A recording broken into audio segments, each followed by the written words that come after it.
कुछ होमवर्क मिला था ना आप लोगों को, लिखे हैं आप लोग?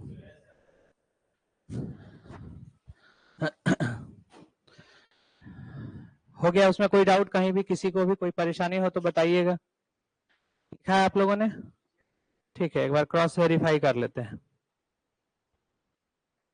Strain tensor, strain tensor 2D में बना लेते हैं। 2D में स्ट्रेस टेंसर 2D फॉर्मेट में अगर हम लिखेंगे, 2D फॉर्मेट में 4 एलिमेंट्स आएगा आपका। बताइएगा जरा यहाँ पे क्या लिखूं? गामा एक्स वाई बाई 2, ठीक है, gamma X Y by 2, gamma X Y by 2। चलिए नेक्स्ट यहाँ पे क्या आएगा? Epsilon Y. ये कौन सी स्ट्रेन है? नॉर्मल स्ट्रेन, इसको हम कहेंगे नॉर्मल स्ट्रेन। और ये कौन सी है? शियर स्ट्रेन, ठीक है, शियर स्ट्रेन। Very good. तो यहां तक हम लोगों ने कंप्लीट कर लिया था, यानी हमने कॉन्सेप्ट ऑफ स्ट्रेस पहला टॉपिक किया, concept of stress. Second stress tensor, stress tensor. और थर्ड स्ट्रेन टेंसर। क्लियर है? यहां तक देख चुके हैं। अगला हेडिंग लिखिएगा next, Hooke's law. Next heading की बात करते हैं, हुक्स लॉ।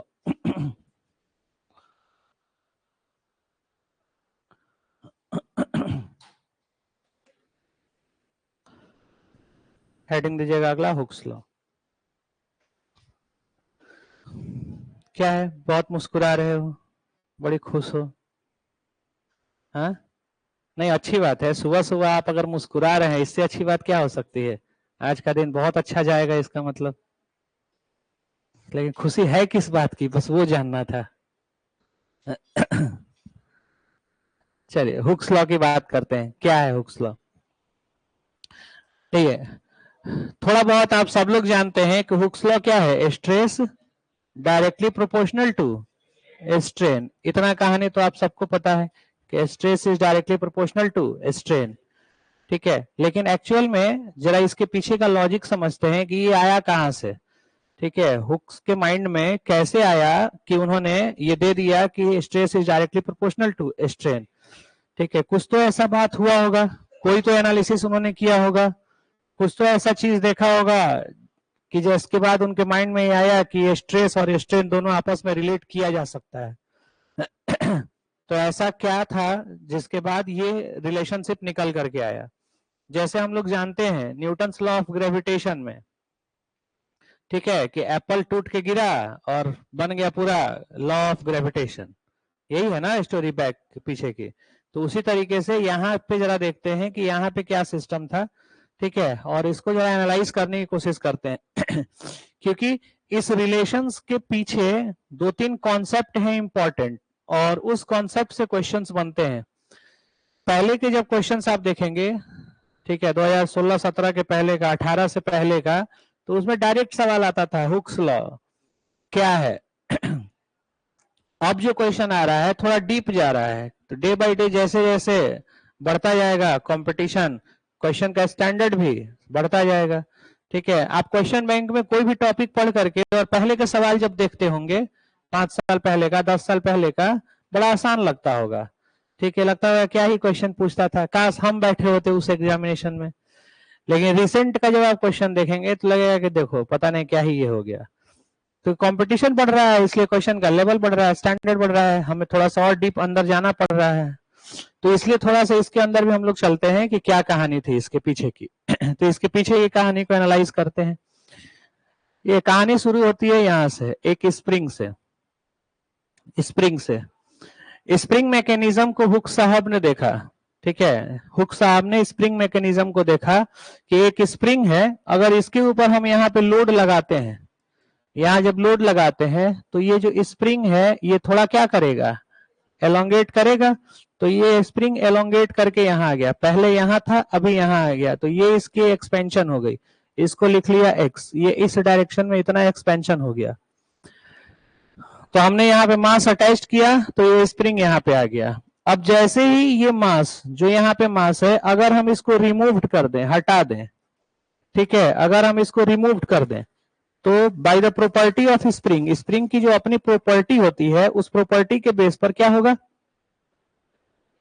ये वापस कॉम्पनसेट होगा। ये जो आपको डिफ्लेक्शन दिख रहा है ये कॉम्पनसेट हो जाएगा, ठीक है, अपने ओरिजिनल शेप पे चला जाएगा। तो जैसे ही आपने इसको रिमूव किया अगेन, फिर ये आपका स्प्रिंग जो है वो अपने उस पोजीशंस को अचीव कर लिया, ये वापस यहां से यहां चला गया, तो ये अगेन वापस एक्स हो गया। ठीक है, ये अगेन वापस एक्स हो गया। तो एक चीज अब यहाँ पे एनालाइज किया उन्होंने, ठीक है, उनके दिमाग में एक सवाल आया। अब उस क्वेश्चन को हम लोग यहाँ हाईलाइट करते हैं कि सवाल क्या था। ठीक है, क्वेश्चन को हाईलाइट करते हैं कि सवाल क्या था। सवाल ये है कि यहां से यहां, जब यहां से यहां ये एक्सपेंशन हो रहा है, तो उस एक्सपेंशन को कराने के लिए, ठीक है, उस एक्सपेंशन को कराने के लिए, उस एक्सपेंशन को कराने के लिए हमने यहां पे एक मास लगाया था एम का। एम का मास है, यानी इसके ऊपर एक फोर्स काम कर रहा है, कौन सा, एम जी, ये फोर्स काम कर रहा है। तो जो ये एक्सटेंशन की गई है, इस एक्सटेंशन के लिए हमने यहाँ पे एक फोर्स लगाया है एफ, तो ये अप्लाई किया है, ये अप्लाई किया है, दिस फोर्स इज अप्लाइड, ये अप्लाई किया गया इसको नीचे लाने के लिए। ठीक है, यहां तक बात समझ में आती है। लेकिन यहां पे ये जो फोर्स mg था, इस mg फोर्स को अब क्या कर दिया गया, रिमूव कर दिया गया। तो यहां फोर्स हटा दिया गया, यहां अप्लाई नहीं है, यहां तो हटा दिया गया। हम जैसे ही फोर्स हटा दिए तो वापस से ये ऊपर की तरफ चला गया, तो यहां ऊपर से नीचे आया। ये बात समझ में आती है कि फोर्स लगा के इसको खींचा गया है, लेकिन ये वापस गया, उसमें तो हमने कोई फोर्स नहीं लगाया था। और हम एक बात जानते हैं कि एनर्जी बिना सप्लाई किए, एक्सटर्नल फोर्स बिना दिए, कोई भी मैटर एक जगह से दूसरी जगह डिस्प्लेस होगा, नहीं होगा। अगर ये बोर्ड यहाँ पे आज है, हम लोग आज पूरा दिन क्लास करेंगे, फिर रात में चले जाएंगे, सुबह आएंगे तो वापस यहीं पड़ा रहेगा। ऐसा थोड़ी है कि यहां से शिफ्ट होकर के वहां चला जाएगा। जब तक दूसरा कोई फोर्स इसके ऊपर ना लगे, इसको डिस्प्लेस ना किया जाए। लेकिन यहां तो हमें दिख रहा है कि ये स्प्रिंग ऑटोमेटिकली क्या कर गया, कॉम्पनसेट कर गया। तो ये जो एक्स हुआ है ये by the application of force हुआ, लेकिन ये जो एक्स हो रहा है ये तो बिना एप्लीकेशन ऑफ फोर्स का हो रहा है, इसके लिए तो कोई फोर्स दिख ही नहीं रहा है।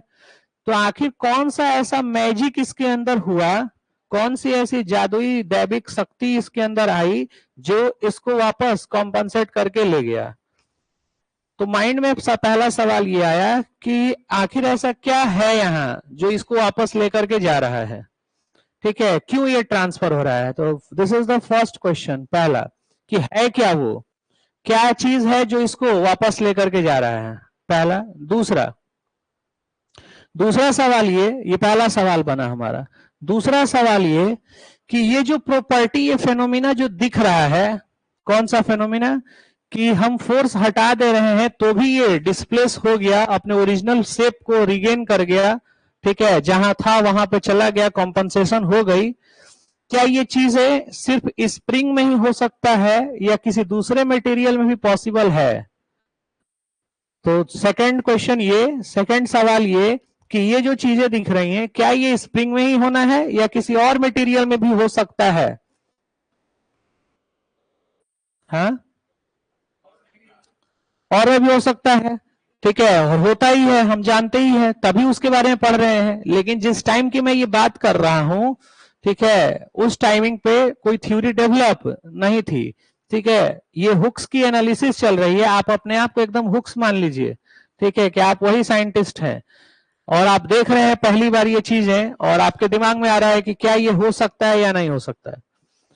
तो ये दोनों सवाल थे और इसके पीछे कुछ एक्सपेरिमेंट्स हुई और उन एक्सपेरिमेंट्स के बाद रिलेशन लिखी गई और फाइनलाइज करके दिया गया कि stress directly proportional to strain. तो रिलेशन जो डेवलप हुआ है वो इस कॉन्सेप्ट के बेस पर, जैसे न्यूटन्स लॉ ऑफ ग्रेविटेशन की कहानी आप सब लोग पढ़ा, पता है, 9th क्लास के बुक में एकदम स्पष्ट लिखा हुआ है, वहीं से आप लोग पहली बार जानते हैं कि बगीचे में बैठ करके और इंतजार कर रहे थे और क्या गिरा, सेव गिर गया। अब सेव गिर गया तो इंतजार करना भूल गए कि हम किसका इंतजार कर रहे थे। अब ये सोचने लगे दिमाग में कि सेव गिरा तो नीचे क्यों गिरा, ठीक है, ऊपर क्यों नहीं गिरा, जब टूटा तो नीचे ही क्यों आया। और इतना बड़ा एक लॉ दे दिए कि आज हम लोग पढ़ते पढ़ते परेशान हैं। नहीं, लॉ ऑफ ग्रेविटेशन। तो उसी तरीके से हुक्स ने भी ये जो एक अपनी थ्योरी एस्टेब्लिश्ड की, तो इस एस्टेब्लिशमेंट के पीछे का लॉजिक, पीछे की कहानी यही था कि उनको फाइंड आउट करना था कि क्या ये जो स्प्रिंग की प्रॉपर्टी जो दिख रही है हमें, ये दूसरे में भी होगा या केवल स्प्रिंग का ही एक स्पेशल कैरेक्टर है। और सेकंड थिंग कि आखिर ये क्या है यहाँ पे जो कि ऊपर लेकर के जा रहा है, ठीक है, ऐसा क्या है जो इसको कॉम्पनसेट करके ऊपर लेकर के जा रहा है। तो वो चीजें हम लोगों को यहाँ पे देखना है। अब हम फिलहाल यहाँ की बात करते हैं, आइए यहाँ की बात करते हैं कि ये स्प्रिंग है, ये अपने ओरिजिनल पोजीशन तक चला गया यहां तक। हुक्स की बात छोड़िए, इस स्प्रिंग की बात करते हैं। तो स्प्रिंग की कहानी में अभी तक के स्टोरी में हम यहां जानते हैं कि स्प्रिंग के अंदर एक रीस्टोरिंग फोर्स डेवलप होता है। स्प्रिंग के अंदर क्या डेवलप होता है, रीस्टोरिंग फोर्स, उसको हमने एफ से लिखा, ये रीस्टोरिंग फोर्स है। Restoring force F is equal to आप जानते हैं कितना, के एक्स, जहां पे ये के क्या है, स्प्रिंग कांस्टेंट। इसके को क्या बोलते हैं, स्प्रिंग कांस्टेंट, या इसी को बोलते हैं स्टिफनेस, स्टिफनेस ऑफ स्प्रिंग। ये स्प्रिंग की स्टिफनेस है। किसी भी चीज की स्टिफनेस को डिफाइन करते भी हैं हम लोग यहां से। तो एक बेसिक रिलेशन हम जानते हैं कि ये F इज इक्वल टू के एक्स रिलेशन होता है, जिसमें रीस्टोरिंग फोर्स डेवलप होता है। और यहाँ पे एक साइन होता है माइनस का, यहाँ एक साइन क्या होता है, माइनस का। ये नेगेटिव साइन इंडिकेट करता है, ये जो नेगेटिव साइन है ये इंडिकेट करता है, ये जो नेगेटिव साइन है ये इंडिकेट करता है कि जो आपका F है force is opposite to x। जो फोर्स है वो x के उल्टा होगा, यानी जो फोर्स डेवलप होगा इस डिस्प्लेसमेंट के ऑपोजिट होगा। जिस डायरेक्शन में ये डिस्प्लेसमेंट होगा उसके उल्टे डायरेक्शन में ये फोर्स जनरेट होगा। क्या कहने का मतलब कि सर आप इसको नीचे खींच के लाए हैं, तो x हुआ नीचे की तरफ, आप इसको नीचे खींचे हैं, तो आप इसको नीचे खींचेंगे तो इस स्प्रिंग में फोर्स किधर डेवलप होगा, तो ये आपका F डेवलप होगा ऊपर की तरफ। तो जैसे ही आप ये फोर्स अप्लाइड वाला हटाओगे, ये अप्लाइड वाला फोर्स जैसे ही आप हटाओगे तो यही फोर्स इसको क्या करेगा, ऊपर लेकर के जाएगा, ठीक है। अब ये फोर्स जो डेवलप हुआ रीस्टोरिंग फोर्स, ये किसने डेवलप कराया, हमने तो नहीं डेवलप किया, हमने तो नहीं लगाया, तो ये डेवलप हुआ कैसे, कोई ना कोई तो एनर्जी होगी ना जिसने इस फोर्स को क्या किया होगा, डेवलप कराया होगा। तो वो एनर्जी कौन सी है जिसने डेवलप कराया, तो इस एनर्जी को हम लोग बोलते हैं internal storage energy, internal storage energy. और इंटरनल स्टोर एनर्जी जो होता है उसको टेक्निकली बोलते हैं strain energy. Internal store energy को टेक्निकल नाम दिया गया क्या, स्ट्रेन एनर्जी। इंटरनल स्टोरेज ये लिटरेचर की वर्ड हो गई, इंटरनल यानी अंदर, स्टोरेज जो जमा हो रहा है एनर्जी। तो किसी भी मटेरियल के अंदर जो एनर्जी स्टोर हो रहा है उसी को टेक्निकली हम लोग बोल देते हैं स्ट्रेन एनर्जी। तो जब हमने बाहर से इसके ऊपर फोर्स लगाया था, बाहर से जब इसके ऊपर फोर्स लगाया था, तो इस फोर्स के एप्लीकेशन के बाद इस सिस्टम के अंदर कुछ एनर्जी स्टोर्ड हो रही है, और उस एनर्जी स्टोर्ड को हमने कहा स्ट्रेन एनर्जी। जैसे ही आपने ये फोर्स हटा दिया, यहां से जब फोर्स आप हटा दिए, तो जो एनर्जी स्टोर हुई है इसके अंदर, जिसको आपने नाम दिया क्या, स्ट्रेन एनर्जी, उस स्ट्रेन एनर्जी ने एक फोर्स डेवलप किया, उस फोर्स का नाम रीस्टोरिंग फोर्स। तो वो स्ट्रेन एनर्जी फोर्स डेवलप किया और उस फोर्स ने इसको कॉम्पनसेट कराया। तो ये ऊपर गया इस रीस्टोरिंग फोर्स की वजह से, इसको हम बोलते हैं रीस्टोरिंग फोर्स। और इस रीस्टोरिंग फोर्स को किसने डेवलप कराया, स्ट्रेन एनर्जी ने। ये किसका है स्ट्रेन एनर्जी, स्प्रिंग का। स्प्रिंग के अंदर स्टोर हुआ है स्ट्रेन एनर्जी, तो उस स्ट्रेन एनर्जी ने इसको डेवलप कराया। अब हमारे सॉम के अंदर हम लोगों ने एक कंटेंट में चैप्टर ही लिखा है स्ट्रेन एनर्जी। आपने कल कंटेंट लिखा था ना, उस कंटेंट में एक पूरा चैप्टर ही लिखा है हम लोगों ने स्ट्रेन एनर्जी।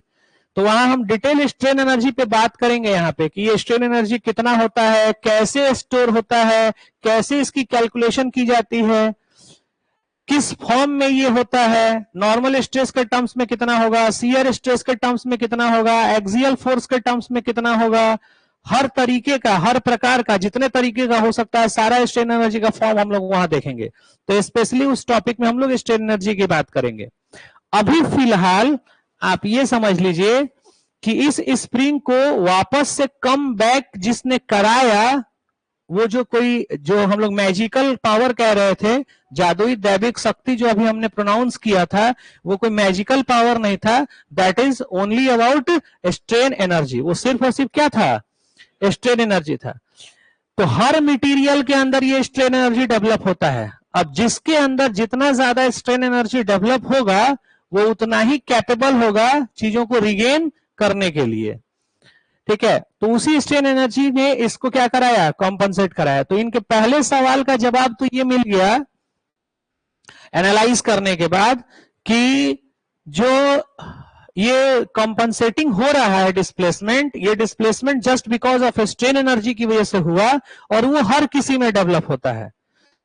तो वहां से इनको एक उम्मीद दिखी कि इसका मतलब कि ये चीजें हर मटेरियल के अंदर पॉसिबल है। सारा मटेरियल जो है वो कुछ ना कुछ कम बैक अपने पोजीशन पे करेगा अपने स्ट्रेन एनर्जी के बेस से, कि कितना स्ट्रेन एनर्जी वहां डेवलप हुआ। तो ये चीज तो पता चल गया कि ये होगा। अब जब ये पता चल गया कि ये होगा, तो ये कितना होगा और कब तक होगा, इसके लिए उन्होंने एक्सपेरिमेंट किया कि कितना होगा और कब तक होगा। जैसे यहीं पे अगर हम बात करें आगे फिर फर्दर, कि हम अगर बहुत ज्यादा फोर्स लगा करके इसको खींच दें, स्प्रिंग ये है हमारा, ये स्प्रिंग है, अगर इसी पर हम पूरा फोर्स लगाकर ऐसे इसको खींच दें, इसके अपने हेलिकल स्टैंडर्ड शेप को हम डिस्टर्ब कर दे पूरा, तो क्या ये अब यहां छोड़ेंगे तो ये रिगेन हो पाएगा? नहीं हो पाएगा। तो एक लिमिट तक ही हो सकते हैं ये चीजें। तो ये जो कंपनसेशन हो रहा है एक लिमिट तक ही होगा। क्यों? क्योंकि जो स्ट्रेन एनर्जी स्टोर हो रहा है इसके अंदर, वो स्ट्रेन एनर्जी एक लिमिट तक ही ना अपने एनर्जी को यूटिलाइज कर पाएगा। ऐसा थोड़ी एक स्ट्रेन एनर्जी का मतलब होगा कि आप कितना भी डिस्प्लेस कर दीजिए उसको खींच के लेके आ जाएगा। हर एनर्जी की एक लिमिटेशन है, उसका एक सीमित दायरा है। तो वो स्ट्रेन एनर्जी की भी एक लिमिटेशंस थी। अब ये स्ट्रेन एनर्जी जो है वो इसको कंपनसेट नहीं कर सकता है। तो उसी तरीके से हर मटेरियल का एक लिमिट पॉइंट होगा कि जहां तक वो कमबैक हो सकता है। तो ये चीज जानने के लिए हुक्स ने एक एक्सपेरिमेंट किया कि हम देखते हैं कि कहां तक ये चीजें रीगेन हो सकती हैं, कहां तक जो डिस्प्लेसमेंट हम करा रहे हैं वो कॉम्पनसेट कर सकता है। तो ये चीज लेकर के और उन्होंने एक्सपेरिमेंट स्टार्टअप किया। तो बैक स्टोरी में हम क्या देखें कि बैक स्टोरी में हम ये देखें कि एक स्प्रिंग है, स्प्रिंग का जो फेनोमिना है, वर्किंग प्रिंसिपल है, उसमें साफ स्पष्ट दिख रहा है कि अगर आप लोड लगाएंगे तो डिस्प्लेसमेंट होगा, लोड हटा देंगे तो डिस्प्लेसमेंट वापस चला जाएगा। तो हमने साइंटिफिकली समझा यहां कि वापस क्यों गया, कोई मैजिकल पावर की वजह से नहीं, किसकी वजह से? स्ट्रेन एनर्जी की वजह से। उस स्ट्रेन एनर्जी ने एक फोर्स डेवलप कराया, जो बाहर वाली फोर्स आप लगाए और आप जैसे ही हटा देंगे तो ये अपने अंदर जो स्ट्रेन एनर्जी स्टोर किया है उससे एक फोर्स जनरेट करेगा। जो फोर्स स्ट्रेन एनर्जी से जनरेट होगा उस फोर्स का नाम क्या है? Restoring force. उस फोर्स का नाम है रीस्टोरिंग फोर्स। और ये रीस्टोरिंग फोर्स कितना डेवलप होगा स्प्रिंग के अंदर? F is equal to KX। Minus sign बस इंडिकेट कर रहा है कि डायरेक्शन क्या है आपका? ऑपोजिट है, बस यही इंडिकेट कर रहा है और कुछ नहीं। ठीक है, यही इंडिकेट कर रहा है। अब हम यहां पे बात करें कि ये स्ट्रेन एनर्जी कितना, stored energy, energy stored in spring, in spring, ये स्ट्रेन एनर्जी कितना? तो ये स्ट्रेन एनर्जी की पूरी डिटेल्ड स्टोरी हम लोग वहां पे देखेंगे, बट यहां पे हम देख लें, यहां पे कितना? हाफ KX स्क्वायर, ये होती है स्ट्रेन एनर्जी स्प्रिंग की। तो स्प्रिंग के अंदर इतना स्ट्रेन एनर्जी होता है। कहां से ये आया, कैसे आया, ये हम लोग स्ट्रेन एनर्जी में बात करेंगे, ठीक है, कि कैसे आया, कहां से आया। तो यहां हम लोगों ने क्या क्या देखा, एक स्प्रिंग है, स्प्रिंग पर अप्लाई फोर्स अप्लाई किया, अप्लाइड फोर्स देने के बाद इसके अंदर डिस्प्लेसमेंट हुआ, फोर्स हम हटा दिए, रिमूव कर दिए, ये डिस्प्लेसमेंट कॉम्पनसेट हो गया। कॉम्पनसेशन कैसे हुआ, किसकी वजह से हुआ, रीस्टोरिंग फोर्स से। ये फोर्स किसने डेवलप कराया, स्ट्रेन एनर्जी ने डेवलप कराया। तो ये स्ट्रेन एनर्जी हर मटेरियल के अंदर डेवलप होगा। अब डिपेंड करता है उस मटेरियल के स्ट्रेन एनर्जी के ऊपर कि वो कितना क्षमता का एनर्जी स्टोर कर रहा है और उसके यूटिलाइजेशन से वो कितना डिस्प्लेसमेंट को वापस कम बैक कर ले रहा है। तो ये डिपेंड करेगा अब सारा किसके ऊपर, स्ट्रेन एनर्जी के ऊपर। क्यों, क्योंकि इस फोर्स को डेवलप कौन करा रहा है, स्ट्रेन एनर्जी। तो ये पूरी खेल स्ट्रेन एनर्जी का है। तो कोई भी मटेरियल अगर कम बैक हो रहा है तो डिपेंड करता है उसके स्ट्रेन एनर्जी के ऊपर कि उसकी स्ट्रेन एनर्जी कितनी है। अब स्ट्रेन एनर्जी कहां स्टोर होता है, एक्सटर्नल या इंटरनल, इंटरनल। तो अगर स्ट्रेन एनर्जी इंटरनली स्टोर हो रहा है तो सिस्टम के अंदर कोई भी चीज अगर स्टोर हो रही है तो उसका कंट्रोलिंग आपके हाथ में रहेगा क्या, नहीं, वो किसके हाथ में रहेगा, मटेरियल के हाथ में, उस सिस्टम के हाथ में होगा। तो स्ट्रेन एनर्जी कितना डेवलप होगा वो डिसाइड कौन करेगा, मटेरियल डिसाइड करेगा। और कैसे, तो अपने मटेरियल प्रॉपर्टी के बेस पर। तो हर मटेरियल के अपनी मटेरियल कुछ प्रॉपर्टी होती है और उन्हीं मटेरियल प्रॉपर्टी के वैल्यू पे, उस मटेरियल प्रॉपर्टी के बिहाफ में हर मटेरियल ये डिसाइड करता है कि हमारी स्ट्रेन एनर्जी कितनी होगी। और जितनी उसकी स्ट्रेन एनर्जी होगी उस हिसाब से वो लोड को क्या करेगा, बैलेंस करेगा, कंपनसेट करेगा, उसको रेजिस्ट करेगा। तो ये पूरा सिस्टम ऑफ जो है हम लोग देख रहे हैं कमबैक का, ये किसका है, किसकी वजह से, स्ट्रेन एनर्जी की वजह से। क्लियर है। तो यहां तक की कहानी लिखते हैं, फिर आगे हम लोग डिस्कस करेंगे। डायग्राम ड्रॉ कीजिएगा, ये बनाइएगा हुक्स लॉ हेडिंग में, ये दोनों इंफॉर्मेशन लिखेंगे, काम की बात है। इसी एनर्जी से ये फोर्स डिराइव्ड हुआ है, फोर्स से एनर्जी नहीं आया, ये एनर्जी पहले स्टोर्ड हुआ, इसने उस फोर्स को जनरेट कराया।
जो नेगेटिव साइन यहां पे होता है इसका लॉजिक सिर्फ इतना ही है कि ये फोर्स और डिस्प्लेसमेंट के बीच डायरेक्शन के रिलेशनशिप को रिप्रेजेंट करता है। अगर हमें कहीं फोर्स को लिखना हो मैग्नीट्यूड वाइज तो उसमें हम नेगेटिव साइन नहीं लिखेंगे।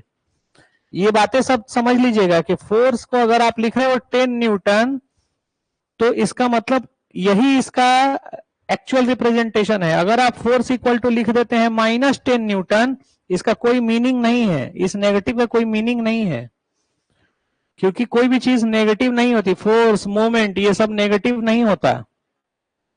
वो नेगेटिव साइन केवल डायरेक्शन को रिप्रेजेंट करता है, मैग्नीट्यूड वाइज वो नेगेटिव नहीं होता। तो नेगेटिव साइन का रिप्रेजेंटेशन केवल डायरेक्शन से है।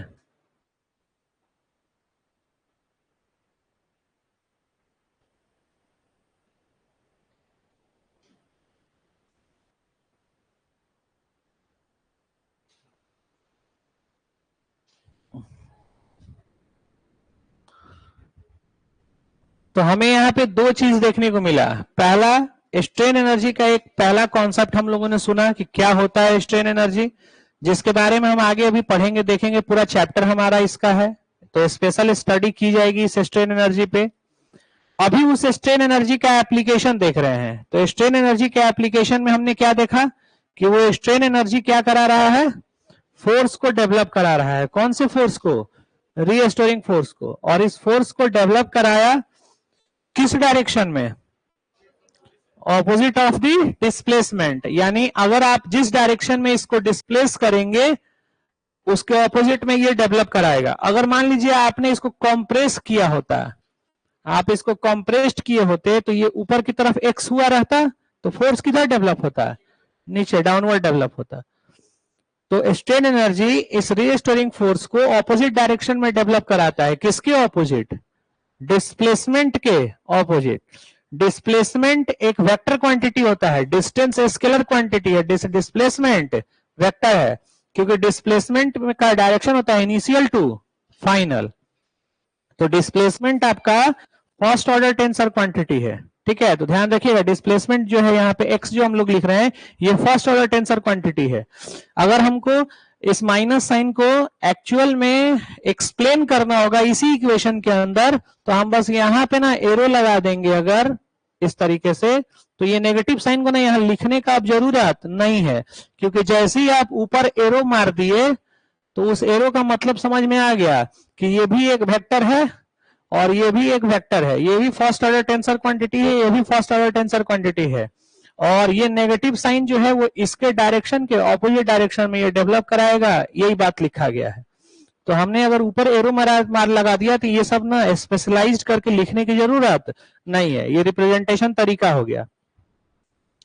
तो यहां तक चीजें हमको समझ में आ गई, यानी यहां से हुक्स के दिमाग में दो तीन बातें क्लियर हो गई कि स्ट्रेन एनर्जी नाम का कोई एनर्जी है जो मटेरियल के अंदर स्टोर होता है, और इसी स्टोरेज एनर्जी की वजह से हर मटेरियल एक फोर्स जनरेट करता है आफ्टर रिमूविंग द लोड। जब आप एक्सटर्नल लोड को हटा देंगे किसी भी सिस्टम से तो वो एक फोर्स जनरेट करता है सिस्टम खुद ही से, और उस फोर्स का सोर्स क्या है, स्ट्रेन एनर्जी। उस इंटरनल फोर्स का डेवलप करने का सोर्स क्या है, स्ट्रेन एनर्जी। तो स्ट्रेन एनर्जी के बेस पर हर मटेरियल अपने अंदर से एक फोर्स डेवलप करेगा और उसी फोर्स से वो उस डिस्प्लेसमेंट को कॉम्पनसेट करेगा जो कि एक्सटर्नली किया गया हो मटेरियल के ऊपर। अब वो कितनी हुई है, कहां तक पॉसिबल है, इसके लिए एक्सपेरिमेंट्स देखते हैं हुक्स का। तो हेडिंग दीजिएगा अगला, हुक्स एक्सपेरिमेंट। हुक्स लॉ के अंदर अगला हेडिंग दीजिएगा Hooke's experiment. Hooke's experiment.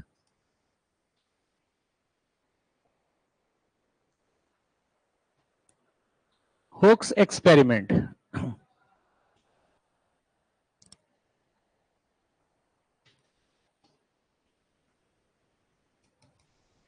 Hooke's experiment. अब ये एक्सपेरिमेंट होगी तो किसी ना किसी मशीन पे, किसी ना किसी इक्विपमेंट्स पर होगी। तो इनका जो एक्सपेरिमेंट हुआ वो आप सब लोगों को पता होगा, किसके ऊपर, एटीएम, यूटीएम, ठीक है। इसके ऊपर एक्सपेरिमेंट की गई, इसका फुल फॉर्म क्या होगा, universal testing machine. Universal testing machine, इसके ऊपर एक्सपेरिमेंट की गई, यूनिवर्सल टेस्टिंग मशीन इसके ऊपर। इसको ना हम लोग ये भी बोलते हैं,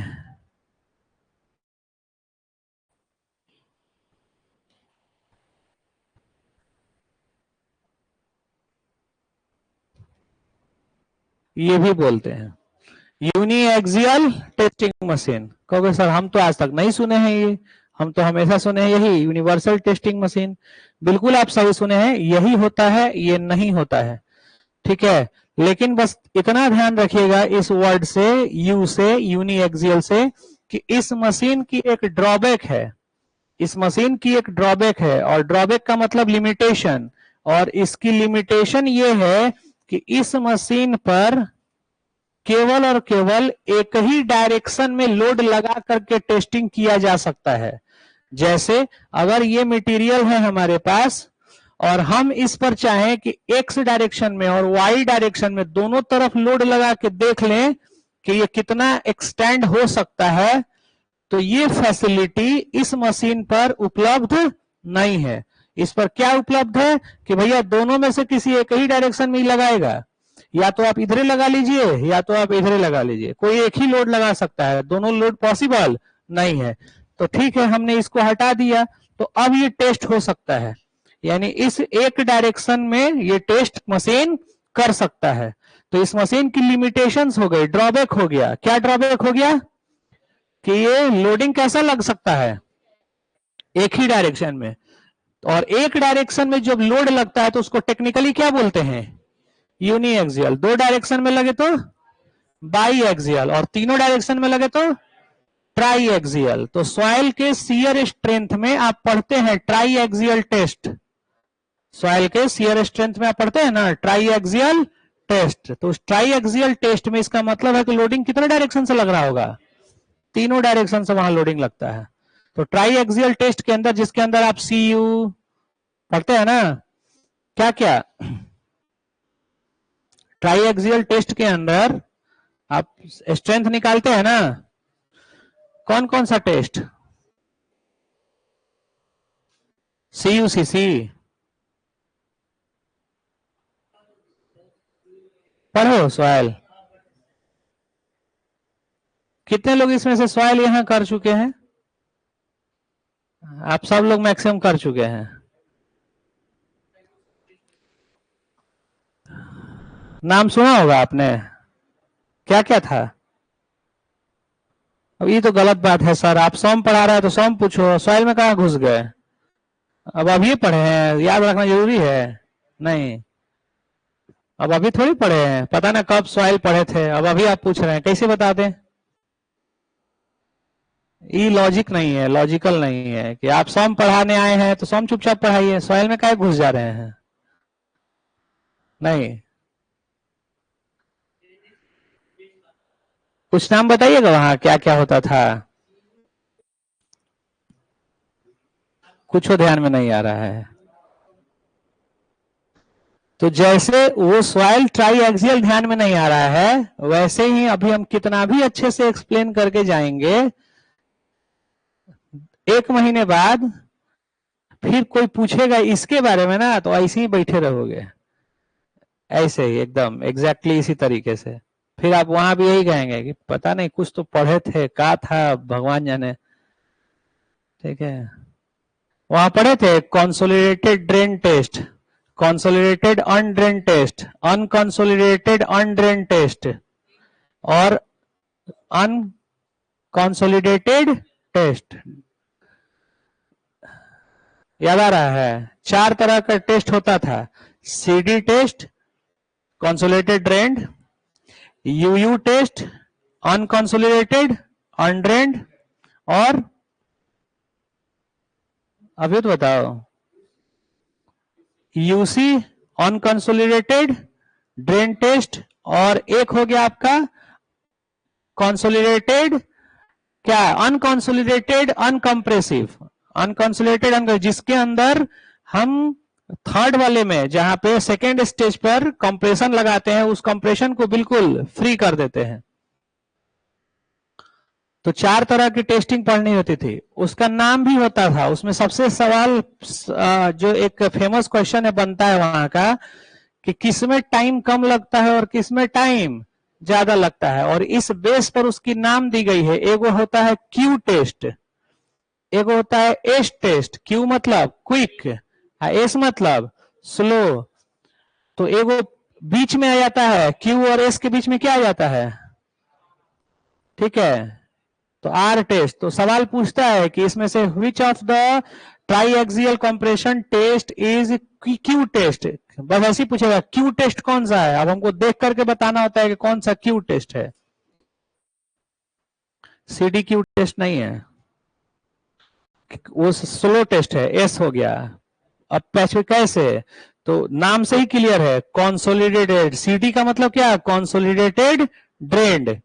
तो पहला वर्ड क्या है, कॉन्सोलिडेटेड, यानी हमको सॉइल को क्या कराना होगा, कॉन्सोलिडेट। और दूसरा वर्ड क्या है, ड्रेन्ड, दूसरा वर्ड ड्रेन्ड, यानी हमको क्या कराना होगा, ड्रेनेज कराना होगा। तो हमको कंसोलिडेशन भी कराना है और हमको ड्रेन्ड भी कराना है। और आप जानते हैं कि कंसोलिडेशन टाइम टेकिंग फेनोमिना है, कंसोलिडेशन अचानक तुरंत हो जाएगा नहीं। कंसोलिडेशन का मतलब क्या, उसके पोर से वाटर को बाहर निकलना, तो वाटर निकलना ये टाइम टेकिंग फेनोमिना हो गया ना। तो हमको पहले स्टेज में कंसोलिडेशन कराना है, दूसरे स्टेज में ड्रेनेज भी करानी है। तो ये आपका सबसे स्लो टेस्ट हो गया। अगला टेस्ट का नाम क्या है, अनकंसोलिडेटेड अनड्रेन्ड। अनकंसोलिडेशन यानी कंसोलिडेशन भी नहीं कराना है और ड्रेनेज भी नहीं करानी है, यानी जो जैसा सॉइल है वैसा ही टेस्ट हो जाएगा। तो सबसे क्विक कौन सा होगा, अनकंसोलिडेटेड अनड्रेन्ड। तो यूयू टेस्ट जो है वो सबसे क्विकली हो जाता है। और कंसोलिडेटेड ड्रेन्ड कैसा होगा, सबसे स्लो हो गया, सबसे स्लो हो गया। तो पहला स्टेज हो गया कंसोलिडेटेड, दूसरा स्टेज ड्रेन्ड, ये स्लो हो गया। अगर पहला स्टेज अनकंसोलिडेटेड है, दूसरा अनड्रेन्ड है, तो ये आपका सबसे क्विक हो गया। और इन दोनों में से एक में ड्रेनेज करा दें और एक अनकंसोलिडेटेड हो, यानी अनकंसोलिडेटेड ड्रेन टेस्ट कर लें, तो ये आ गया बीच में। क्योंकि एक अनकंसोलिडेटेड हो रहा है तो एक में ड्रेनेज कराना पड़ रहा है, तो वो आर टेस्ट हो जाएगा। और एक होता है अनकन्फाइंड कंप्रेसिव, यानी उसमें कन्फाइनमेंट सेल प्रेशर हम नहीं देते हैं। ट्राईएक्सियल में सेल प्रेशर लगाते हैं ना चारों तरफ से, सिग्मा 3। कहोगे पता ना का आप बक रहे हैं सर, कुछ समझ में आ रहा है, काहेला बक रहे हैं ये सब, नहीं छोड़िए भाई, नहीं जा रहे हैं हम उधर, आप यहीं पे हम हैं। तो हम क्या बात कर रहे हैं कि यूनी एक्सियल का मतलब हमको सिर्फ बताना था कि यूनी एक्सियल मतलब क्या, एक डायरेक्शन, ठीक है, बस एक डायरेक्शन। तो ये हमारा हुक्स के एक्सपेरिमेंट में मशीन क्या है, यूटीएम, जिसका नाम क्या हो गया, यूनिवर्सल टेस्टिंग मशीन। अब यू से याद रखिएगा कि इसकी लिमिटेशन एक है क्या, यूनी एक्सियल, क्योंकि ये बाई एक्सियल में नहीं कर सकता काम। और ये ड्रॉबैक इसका हमें मैथमेटिकली एक डेरिवेशन करने पे मजबूर कर दिया। ये ड्रॉबैक ही इसका एक पूरा चैप्टर में आप डेरिवेशन करने पर आपको मजबूर कर देगा, क्योंकि मशीन की औकात ही नहीं है उस डबल एक्सियल में, यानी दो डायरेक्शन के फोर्स को टेस्ट करने का। तो वहां आपको मैथमेटिकली चीजों को सॉल्व करना पड़ेगा। और इसके ड्रॉबैक ने ही एक तीसरे चैप्टर को जन्म दे दिया। अगर ये ड्रॉबैक नहीं होता तो एक और चैप्टर जो हमारे सॉम का है वो नहीं हुआ रहता, उसको हमको नहीं पढ़ना पड़ता अगर ये ड्रॉबैक नहीं होता। तो कौन सा, तो theory of failure. Theory of failure पूरा चैप्टर जन्म ले लिया केवल इस मशीन के ड्रॉबैक की वजह से। अगर इस मशीन का ये ड्रॉबैक नहीं होता तो आज वो चैप्टर नहीं होता। तो चैप्टर इसीलिए है क्योंकि इस मशीन का ये ड्रॉबैक था, और इस ड्रॉबैक को हमने समझा कि मशीन की ये लिमिटेशंस है, इससे ज्यादा ये काम नहीं कर पाएगा। तो इसके लिए फिर हमने अपने हिसाब से, अपने मन से अलग थ्योरी हम लोगों ने डेवलप करा, और उसका एक नाम ही बन गया, एक चैप्टर ही बन गया, थ्योरी ऑफ फेलियर। तो ये ड्रॉबैक जो है ये दो जगह हम फिर बार बार यूज करेंगे, इस टर्म को हम फिर यूज करेंगे। कहां कहां, तो एक बार सेकंड चैप्टर में जाने के बाद, मोहर सर्कल में जाने के बाद, और एक बार हम लोग फिर इसकी बात करेंगे कहां, थ्योरी ऑफ फेलियर में जाने के बाद। तो दो बार फिर इस चीज को हम वहां पे लिखेंगे कि भैया इसका ये ड्रॉबैक है। तो आप समझ लीजिएगा दिमाग से, ध्यान से, कि इस हुक्स एक्सपेरिमेंट के अंदर जो मशीन यूज हुआ है इसका एक ड्रॉबैक है क्या, यूनी एक्सियल टेस्टिंग, की यूनी एक्सियल ही टेस्टिंग कर सकता है। मशीन मत लिखो वरना फुल फॉर्म में याद रखोगे, और ऑप्शन में आता है यूनी एक्सियल टेस्टिंग, मार मत देना यूनी एक्सियल, ये गलत है, ये फुल फॉर्म नहीं है। फुल फॉर्म क्या है, यूनिवर्सल। ये तो अपने दिमाग में रखने के लिए हमने कहा कि यूनी एक्सियल। ये मत कह दीजिएगा सर आप तो बोले थे यूनी एक्सियल, हम मगर मार दिए यूटीएम का फुल फॉर्म यूनी एक्सियल। तो ये मशीन है, ये इसकी लिमिटेशंस हो गई। अब एक्सपेरिमेंट जिसके ऊपर हुआ, एक्सपेरिमेंट जिसके ऊपर हुआ, जिस मटेरियल के ऊपर, उस मटेरियल के नाम। तो एक्सपेरिमेंट किसके ऊपर हुआ? माइल्ड स्टील पर। ठीक है, एक्सपेरिमेंट इसके ऊपर हुआ माइल्ड स्टील पर। क्यों माइल्ड स्टील पर हुआ? क्योंकि प्योरेस्ट फॉर्म ऑफ स्टील है ये, तो इसके ऊपर टेस्टिंग की जा रही है। क्योंकि अपने कंस्ट्रक्शन फेज में सबसे ज्यादा लोड बियरिंग काम कौन करता है? स्टील।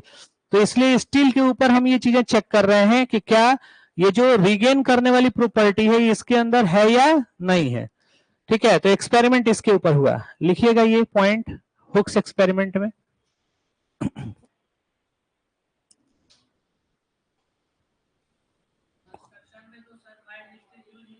नहीं तो प्योरेस्ट फॉर्म है, इसमें और हम चेंजिंग कर लेते हैं, तो बाकी तो इसी का ना वो डेरिवेशन है। तो जो प्रॉपर्टी इसमें शो करेगा वो उसमें शो करेगा ही, क्योंकि केमिकल हम चेंज नहीं कर रहे हैं।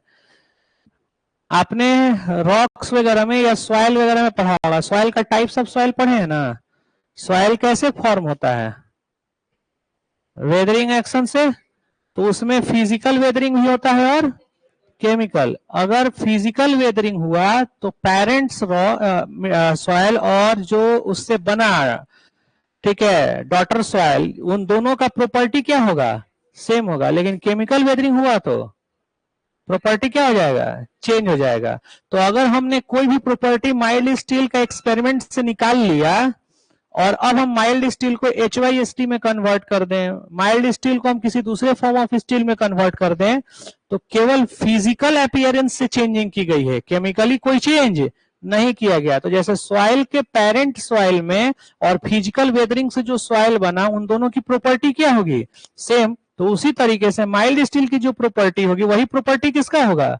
HYSD का होगा। कब तक? जब तक केमिकली उसके कंपोजिशन को चेंज ना कर दिया जाए। तो इसीलिए हम सारे एक्सपेरिमेंट को किसके पर करते हैं? माइल्ड स्टील पे। आप पूरे इंजीनियरिंग में कहीं कोई भी एक्सपेरिमेंट पढ़ेंगे तो एक्सपेरिमेंट में कौन सा स्टील यूज होगा? Mild steel. लेकिन कंस्ट्रक्शन पे हम कौन सा यूज करते हैं? HYSD यूज करते हैं। कारण ये है, हाँ, TMT बहुत सारा है फॉर्म, TMT हो गया, HYSD हो गया, हाई रिब्स बार आते हैं HYSD में भी। HYSD में क्या किया जाता है? रिबिंग की जाती है उसके सरफेस पर। ठीक है, ये हमारा है तो इसके ऊपर ऐसे रिब रहता है। ठीक है, तो यहां तक भी बात समझ में आ गई। तो अभी तक हुक्स लॉ के इस हेडिंग में हमने क्या क्या पढ़ा? हुक्स लॉ के हेडिंग में पढ़ा कि हुक्स का स्टेटमेंट आया कहां से। तो न्यूटन का एक्सपेरिमेंट आया है एप्पल से, और हुक्स का एक्सपेरिमेंट कहां से आया? स्प्रिंग से। स्प्रिंग की प्रॉपर्टी को देख करके उन्होंने सोचा कि क्या है भाई, बड़ा उछल कूद कर रहा है, कंप्रेस करके छोड़ दें तो ये सीधा हो गया, खींच के छोड़ दें फिर भी सीधा हो गया। तो ये जो उछल कूद कर रहा है, क्या ये हर चीज में हो सकता है या केवल स्प्रिंग में ही है? तो इसी चीज को जानने के लिए उन्होंने कुछ एनालिसिस करी और उसमें कुछ एक्सपेरिमेंट्स करके देख रहे हैं। अब इनके एक्सपेरिमेंट से जो ग्राफ निकल के आता है उस ग्राफ को थोड़ा सा एनालाइज करते हैं। ठीक है, उस ग्राफ को एनालाइज करते हैं इस एक्सपेरिमेंट्स के बाद। तो ये ग्राफ प्लॉट कर रहे हैं यहाँ पे, देखिएगा इस ग्राफ में इस y एक्सिस पे हम प्लॉट कर रहे हैं लोड, y एक्सिस पे प्लॉट कर रहे हैं लोड, और इस x एक्सिस पे हम प्लॉट कर रहे हैं डिस्प्लेसमेंट। डिस्प्लेसमेंट, डिस्प्लेसमेंट का मतलब चेंज इन लेंथ। डिस्प्लेसमेंट कह लें या इसी को क्या कह लें? Change in length. यानी जो उस लेंथ में, जो बॉडी के लेंथ में चेंज हो रहा है उसको हम चेंज इन लेंथ कह रहे हैं, चेंज इन लेंथ। यानी सीधी सी बात कह लें कि ये क्या है? डेल्टा एल है। डिस्प्लेसमेंट क्या? Delta L. और ये हमारा लोड हो गया P, तो ये लोड हो गया P। तो लोड वर्सेस डिस्प्लेसमेंट की ग्राफ देखी जा रही है यूटीएम मशीन के ऊपर लोडिंग करते हुए, और ये ग्राफ टेस्टिंग प्लॉट किया जा रहा है। ठीक है, ग्राफ प्लॉट किया जा रहा है। किए हो आप लोग कभी यूटीएम का एक्सपेरिमेंट कॉलेज में कहीं भी किए हैं? माइल्ड स्टील देखे हो आप कभी जिस पे एक्सपेरिमेंट होता है? ठीक है, माइल्ड स्टील बहुत बड़ा नहीं होता, इतना बड़ा बड़ा होता है और बहुत ही साइनेबल होता है, बहुत एकदम चमकता हुआ दिखेगा, सिल्वर कलर का, एकदम चमकता हुआ, सोने जैसा नहीं, सिल्वर जैसा, ठीक है, सिल्वर जैसा एकदम चमकता हुआ दिखेगा। तो उसी माइल्ड स्टील को रख करके और यूटीएम के ऊपर लोडिंग की जा रही है। जब आप लोडिंग करेंगे तो उसमें प्रेशर गेज होता है, वो गेज जो है ना रीड करके बताता है कि आप कितना फोर्स इसके ऊपर अप्लाई कर चुके हैं तो उस पर्टिकुलर एरिया पर, और एरिया मल्टीप्लाइड बाई प्रेशर करके हम फोर्स निकाल लेते हैं। तो वो प्रेशर गेज जो है वो दिखाता रहता है कि हाँ इतना फोर्स अप्लाई किया गया। तो हम अप्लाई कर रहे हैं और इस पर लोड प्लॉट कर रहे हैं। तो देखिएगा इस पर हमारा लोड बढ़ता जा रहा है ऐसे, हम जैसे जैसे ऊपर जाएंगे ये क्या बढ़ता जाएगा, लोड बढ़ता जाएगा। और इधर क्या हो रहा है, डिस्प्लेसमेंट, इधर क्या हो रहा है, डिस्प्लेसमेंट, इस पे डिस्प्लेसमेंट बढ़ता जा रहा है, इस पे डिस्प्लेसमेंट बढ़ता जा रहा है। ये ओरिजिन पॉइंट हो गया, तो ये हमारी ओरिजिन हो गई, ये ओरिजिन हो गया। जब हम लोड देंगे तो मटेरियल क्या किया, डिस्प्लेस, तो डिस्प्लेस किया तो उस डिस्प्लेसमेंट फेनोमेना को इसके ऊपर हमने प्लॉट किया, तो डिस्प्लेसमेंट को प्लॉट किया। तो आप जब प्लॉट करेंगे तो ये देखने में आएगा कि ये जो पिक्चर है, ये ग्राफ कुछ इस तरीके का बन रहा है, ठीक है, ये ग्राफ कुछ इस तरीके का। आपने आरसीसी के अंदर भी ये पढ़ा होगा, स्टील के अंदर ये ग्राफ, आरसीसी के अंदर भी पढ़ा था ना आपने, स्टील के अंदर। तो ये ग्राफ देखने को मिलता है। अब इस ग्राफ में हमें इतना ज्यादा इधर से अभी मतलब नहीं है, फिलहाल यहीं से एनालिसिस शुरू करते हैं। मान लीजिए सपोज कि लोड इतना उन्होंने दिया, तो इस पर डिस्प्लेसमेंट जो है ये यहां पहुंचा, लोड हमने इतना प्रोवाइड किया इधर, तो डिस्प्लेसमेंट इतना इधर पहुंचा। फिर चेक भी कर रहे हैं, वो क्या चेक कर रहे हैं कि हम एक्सटर्नल लोड जब दे रहे हैं तो डिस्प्लेसमेंट ये हुआ, और जब ये एक्सटर्नल लोड को वापस हटा दिए तो ये डिस्प्लेसमेंट वापस आया या नहीं आया। तो लोड को यहां से वापस हटा करके और चेक भी कर रहे हैं कि ये वापस आया कि नहीं आया। तो लोड मान लीजिए कि अभी इस सिचुएशन तक मान लिया कि लोड हटाया तो ये वापस आ जा रहा है।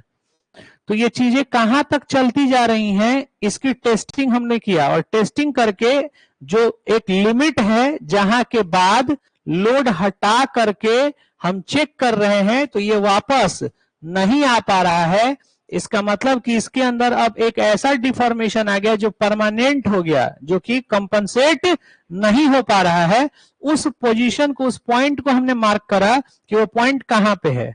तो उस पॉइंट को अगर हम मार्क कर रहे हैं इसके अंदर कि वो पॉइंट कहां पे है, तो वो पॉइंट हमने मार्क किया इसके अंदर कि ये हमारा ग्राफ जो है ये जाया ऐसे, और यहां पे कहीं जा करके हमको वो पॉइंट मिला।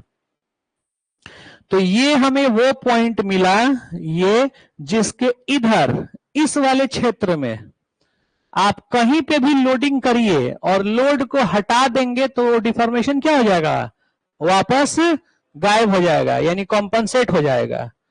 इसका मतलब कि इधर का जो डिफॉर्मेशन है वो कैसा है, टेम्पररी है। कैसा है, टेम्पररी। तो टेम्पररी डिफॉर्मेशन है, तो इधर वाले को लिख लिया कि ये टेम्पररी डिफॉर्मेशन है। और इसके इधर जो अगर डिफॉर्मेशन हो गया, यानी इसके इधर आपने अगर ये लोड दे दिया तो ये कैसा हो जाएगा, परमानेंट हो जाएगा।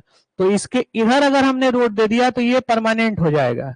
तो इधर लिख लिया कि ये कैसा है, परमानेंट, ये परमानेंट डिफॉर्मेशन हो गया। इधर वाला में परमानेंट डिफॉर्मेशन, तो ये परमानेंट डिफॉर्मेशन है और इधर टेम्पररी डिफॉर्मेशन है। जिस पॉइंट से ये सेपरेट आउट हुआ, इस पॉइंट का नाम दिया गया इलास्टिक लिमिट।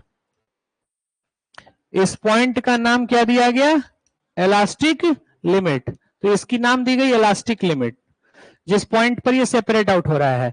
ग्राफ को, इसको इधर लिख देते हैं। इस ग्राफ को हम आगे और फर्दर प्रोसीड करेंगे तो ये कुछ ऐसा ग्राफ बनेगा, ठीक है।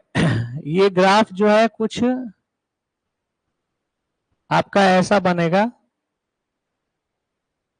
तो ये पॉइंट है और इस पॉइंट का नाम हमने दे दिया elastic limit, EL, elastic limit.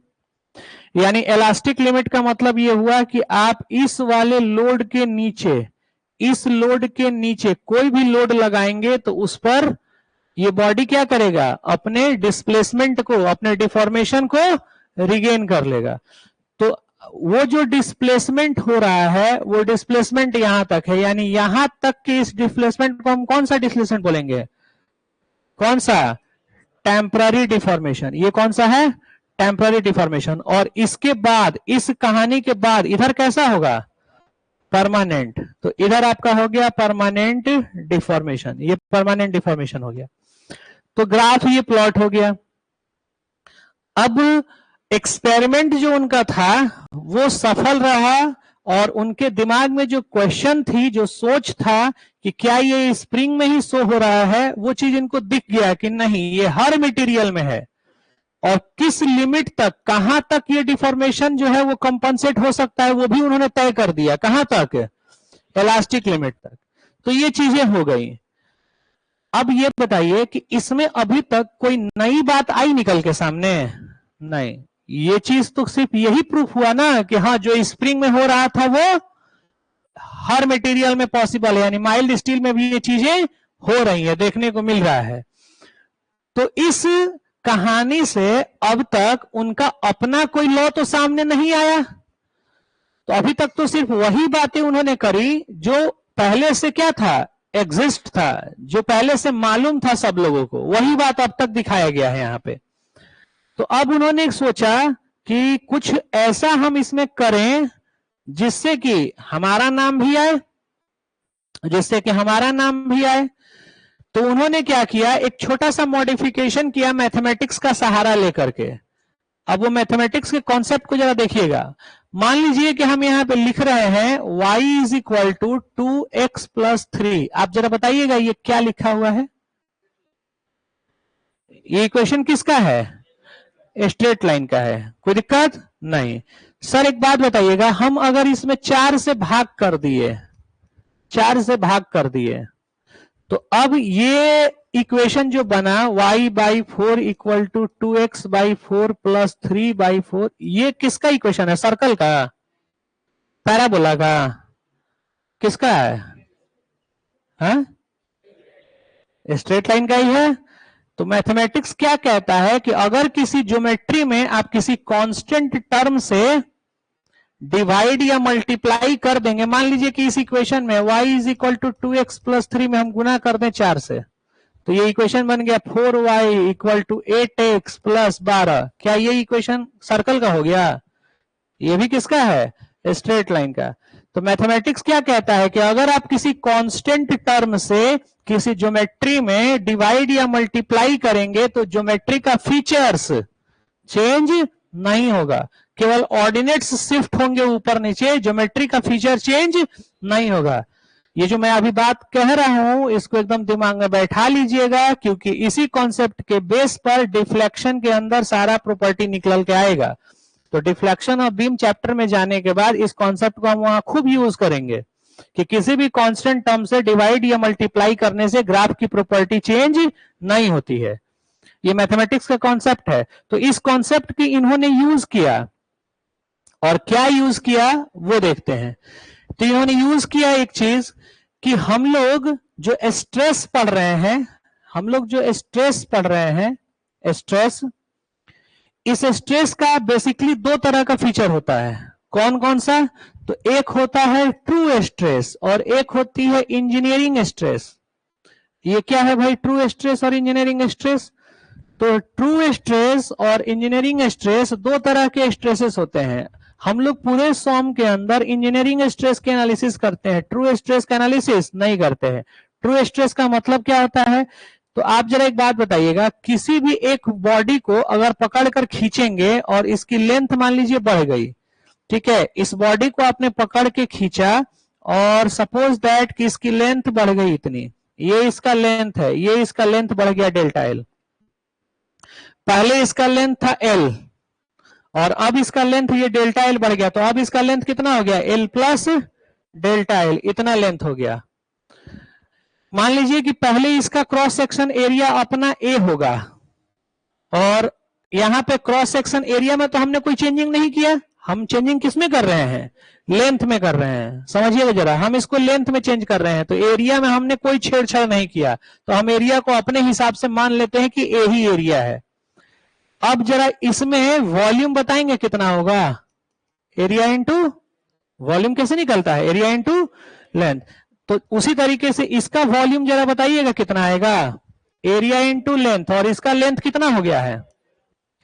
अब जरा बताइएगा इन दोनों वॉल्यूम के सिनारियों को देख करके क्या लगता है आपको कि ये वाला क्वांटिटी और ये वाला क्वांटिटी सेम है, डिफरेंट है। तो अगर ये डिफरेंट है इसका मतलब कि एगो ज्यादा होगा और एगो कम होगा, तो कौन सा ज्यादा दिख रहा है, नीचे वाला ज्यादा दिख रहा है, यानी इसका वॉल्यूम क्या हो गया। तो हम जरा देखना चाहते हैं कि किसी बॉडी को अगर हम पकड़ के खींचेंगे तो वॉल्यूम बढ़ जाएगा, ऐसा होता है। एगो रबड़ पकड़ के हम खींच देंगे तो वॉल्यूम बढ़ जाएगा उसका। भाई वॉल्यूम कब बढ़ेगा, जब उसमें अदर मास ऐड करेंगे, क्वांटिटी ऐड करेंगे, तब ना जाके वॉल्यूम बढ़ेगा, कि खींचने से केवल वॉल्यूम बढ़ जाता है। इसका मतलब यह है कि सर जब आप लेंथ को पकड़ के खींचे होंगे तो पक्का एरिया क्या हो गया होगा, कम हो गया होगा, घट गया होगा। यानी ये एरिया अब ए नहीं रहा होगा, इसको हम ए डैश कह लेते हैं कि एरिया कैसा हो गया, ए डैश। तो एरिया कह लिया यहाँ ए डैश। अब इनका गुना और इनका गुना, यानी ये प्रोडक्ट और ये प्रोडक्ट दोनों बराबर होंगे। कैसे कि यहाँ लेंथ बढ़ गया तो एरिया घट गया, और दोनों का प्रोडक्ट कांस्टेंट रहा होगा। यही बात होती है ना। तो अगर आप किसी पे पकड़ के ऐसे खींचते हैं तो एरिया क्या होता है, कम होता है। ये कॉन्सेप्ट तो यही कह रहा है। तो जरा एक बात बताइएगा यहाँ पे कि अगर एक मटेरियल है, इस पर हम 10 न्यूटन का फोर्स लगा रहे हैं और एरिया मान लीजिए कि 5 mm स्क्वायर है, एरिया 5 mm स्क्वायर है इनिशियली, तो 10 न्यूटन का फोर्स लगा रहे हैं तो ये कुछ ना कुछ ऐसे खिंचाएगा ना। तो यहाँ स्ट्रेस कितना हो जाएगा, फोर्स बाई एरिया, स्ट्रेस निकालेंगे। अगर हम इसके ऊपर 20 न्यूटन का फोर्स लगा रहे हैं तो ये और थोड़ा सा खिंचाएगा। हम यहाँ पे 20 न्यूटन का फोर्स लगा रहे हैं तो यहाँ पे तो आप लिखेंगे ना 20 Newton divided by 5 mm square, stress तो अब इतना होगा, स्ट्रेस तो अब ये हो गया ना स्ट्रेस। आप इसके ऊपर 30 न्यूटन का फोर्स लगाइएगा तो ये और खिंचाएगा। तो ये हर बार जब खिंचाते जा रहा है तो इसका एरिया हर जगह कांस्टेंट ही होगा, एरिया क्या होगा, घटता जाएगा, एरिया तो कम होता जाएगा। लेकिन आप स्ट्रेस निकालने में हर बार 5 से डिवाइड कर रहे हैं, सब फोर्स में 5 से डिवाइड कर रहे हैं। इसका मतलब आप क्या समझ रहे हैं, एरिया क्या है, कांस्टेंट। लेकिन है कांस्टेंट नहीं, तो आप इग्नोर कर रहे हैं। तो इसी इग्नोरेंस को हम यहां कहते हैं, देखिएगा क्या, कि अगर हम इस एरिया को इग्नोर ना करें, इस एरिया को इग्नोर ना करें, एक्चुअल एरिया रखें, तो उससे जो स्ट्रेस निकल के आता है वो कौन सा, ट्रू स्ट्रेस। यानी ट्रू स्ट्रेस को हम लिखते हैं फोर्स अपॉन क्या, एक्चुअल एरिया। एक्चुअल एरिया, जो एक्चुअल एरिया है वो रखिए। और अगर हम एरिया को कांस्टेंट मान लें कि एरिया हमारा चेंज नहीं होगा, तो हमारे लिए स्ट्रेस फिर कैसा बनेगा, इंजीनियरिंग। यानी यहां पे एरिया को क्या मान लिया गया है, कांस्टेंट। कि आप 10 का लोड लगाइए, 20 का लोड लगाइए, 50 का लोड लगाइए, एरिया चेंज होने वाला नहीं है। अगर ऐसा है तो हर बार स्ट्रेस, यानी 10/5 engineering stress, 20/5 engineering stress, 30/5 engineering stress, हर बार आप इंजीनियरिंग स्ट्रेस निकाल रहे हैं क्योंकि एरिया आपका क्या है, कांस्टेंट है, एरिया कांस्टेंट है। तो इंजीनियरिंग स्ट्रेस में हम क्या मान के चलते हैं कि एरिया क्या है, कांस्टेंट है। तो आप जरा आइएगा इस बात को यहां यूटिलाइज करते हैं, इस कॉन्सेप्ट को, कि पूरे स्ट्रेंथ ऑफ मटेरियल में मटेरियल का एरिया, क्रॉस सेक्शन एरिया को हम क्या मान के चलेंगे। और ये चीज हमने पहले भी देखा था कि प्रिज्मेटिक मटेरियल किसको बोलते हैं, जिसका पूरा लेंथ में एरिया क्या रहेगा, कांस्टेंट रहेगा। मतलब ये कि अगर एक बॉडी आप लेते हो कोई भी, अगर एक मटेरियल आप लेते हैं कोई भी, तो उसका लेंथ और उसका एरिया, इन दोनों को हम क्या मान के चलेंगे, कांस्टेंट है। तो वो दोनों कांस्टेंट है हमारे लिए, ये हमारे एजम्पशंस में आ गया। हम ये मान के चल रहे हैं कि हमारा लेंथ और हमारा क्रॉस सेक्शन एरिया, ये दोनों क्या रहा, कांस्टेंट रहा। तो अगर एरिया भाई कांस्टेंट है, तो अगर एरिया से आप यहां डिवाइड कर दोगे, एरिया से डिवाइड कर दोगे तो ये ग्राफ बदल जाएगा। अभी कॉन्सेप्ट पढ़ा था ना कि मल्टीप्लाइड डिवाइड करने से ग्राफ का फीचर चेंज नहीं होता, ऑर्डिनेट्स कम ज्यादा हो जाएंगे। मान लीजिए कि ग्राफ यहां तक था, थोड़ा सा नीचे आ जाएगा, लेकिन ये जो प्रॉपर्टी है स्ट्रेट लाइन है तो स्ट्रेट ही रहेगा, जहां कर्व है वहां कर्व ही रहेगा, वो चेंज नहीं होगा। दूसरा सेकंड, इस डिस्प्लेसमेंट में इधर हम अगर लेंथ से डिवाइड कर देंगे तो ग्राफ का प्रॉपर्टी चेंज हो जाएगा? नहीं, क्योंकि लेंथ और एरिया हमारे दोनों लिए हमारे लिए क्या है? कांस्टेंट है। तो जो ग्राफ लोड वर्सेस डिस्प्लेसमेंट का था, जो ग्राफ लोड वर्सेस डिफॉर्मेशन का था, जो load versus change in length का ग्राफ था, वही ग्राफ आपका बन जाएगा किसके लिए? तो लोड बाय एरिया, ये क्या बन गया? स्ट्रेस। तो इसको हमने कह लिया स्ट्रेस, तो ये हमारा बन गया स्ट्रेस। और इधर change in length bye original length, ये क्या बन गया? स्ट्रेन। ये क्या बन गया? स्ट्रेन। तो यही ग्राफ हमारा किसका रह गया? स्ट्रेस और स्ट्रेन का। तो हुक्स ने एक छोटा सा कॉन्सेप्ट यूज कर दिया मैथमेटिक्स का, कि पहले लोड वर्सेस डिस्प्लेसमेंट की ग्राफ थी, सबको पता थी कि ये लोड वर्सेस डिस्प्लेसमेंट का ग्राफ है, जो स्प्रिंग शो कर रहा है, स्प्रिंग के अंदर ये ग्राफ दिख रहा है। लेकिन उसी को थोड़ा सा एक कॉन्सेप्ट यूज कर दिया कि एरिया से अगर हम डिवाइड कर देते हैं, लेंथ से डिवाइड कर देते हैं, और ये कांस्टेंट चीजें हैं, इससे हम डिवाइड कर देंगे तो ग्राफ का प्रॉपर्टी चेंज नहीं होगा, लेकिन नाम बदल जाएगा। अब ये कहलाएगा क्या? स्ट्रेस वर्सेस स्ट्रेन का ग्राफ। तो एक नया क्वांटिटी आ गया निकल के सामने, स्ट्रेस और स्ट्रेन। तो इनका एक नाम हो गया, एक पहचान मिल गई, एक आइडेंटिटी हो गई अपनी, कि हाँ हम बता रहे हैं कि ये स्ट्रेस और स्ट्रेन का ग्राफ है।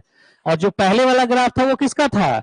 लोड वर्सेस लेंथ का, चेंज इन लेंथ, डिफॉर्मेशन की ग्राफ थी। और अब जो हम कह रहे हैं वो स्ट्रेस वर्सेस स्ट्रेन की ग्राफ है। ये अलग बात है कि दोनों सेम है, लेकिन नाम क्या हो गया? अलग हो गया। तो दोनों ग्राफ एक ही होता है। तो ये सवाल पूछे हुए है, ईएस का क्वेश्चन है कि लोड वर्सेस डिस्प्लेसमेंट ग्राफ और स्ट्रेस वर्सेस स्ट्रेन ग्राफ दोनों क्या है? सेम है या नहीं है? दोनों क्या है? सेम है। किसी मटेरियल का आप लोड वर्सेस डिस्प्लेसमेंट और स्ट्रेस वर्सेस स्ट्रेन कर्व अगर ड्रॉ करेंगे तो एक ही ग्राफ निकल के आएगा, दो अलग अलग ग्राफ नहीं होंगे, सेम ही ग्राफ होगा। तो यहां से हुक्स के एक्सपेरिमेंट से ये ग्राफ निकल के आ गया स्ट्रेस वर्सेस स्ट्रेन का। अब इन्होंने उस बेस लाइन को, बेस लाइन मतलब जहां से इन्होंने एक्सपेरिमेंट अपनी शुरू करी थी, उससे रिलेट करके एक्सप्लेन करना शुरू किए, दुनिया को बताना शुरू किए कि हमने एक एक्सपेरिमेंट किया है और हमारे एक्सपेरिमेंट में ये चीजें निकल के आई हैं। क्या क्या? वो देखिएगा। इन्होंने कहा कि एक स्प्रिंग है और स्प्रिंग पे जब फोर्स लगता है तो इस स्प्रिंग के अंदर एक डिफॉर्मेशन होगा, और इस डिफॉर्मेशन में अगर ये फोर्स आप हटा देंगे तो वापस ये स्प्रिंग जो है वो कॉम्पनसेट होकर के चला जाएगा। क्यों? क्योंकि यहां पे क्या लगता है? एक रीस्टोरिंग फोर्स, एक रीस्टोरिंग फोर्स लगता है। इस फोर्स की वैल्यू आप लिखते हैं F is equal to KX, F is equal to KX, ये एक फोर्स की वैल्यू है। तो यहां तक उन्होंने बताया कि ये चीजें मार्केट में एग्जिस्ट हैं, ये है, लेकिन अब हम एक नया चीज बता रहे हैं। उन्होंने कहा क्या भाई? तो नया चीज इन्होंने कहा कि आप कुछ नहीं, इस फोर्स को एरिया से डिवाइड कर दीजिए और इस एक्स को लेंथ से डिवाइड कर दीजिए, तो ये टर्म हमारा बन जाएगा क्या? स्ट्रेस। और ये टर्म हमारा बन जाएगा क्या? स्ट्रेन।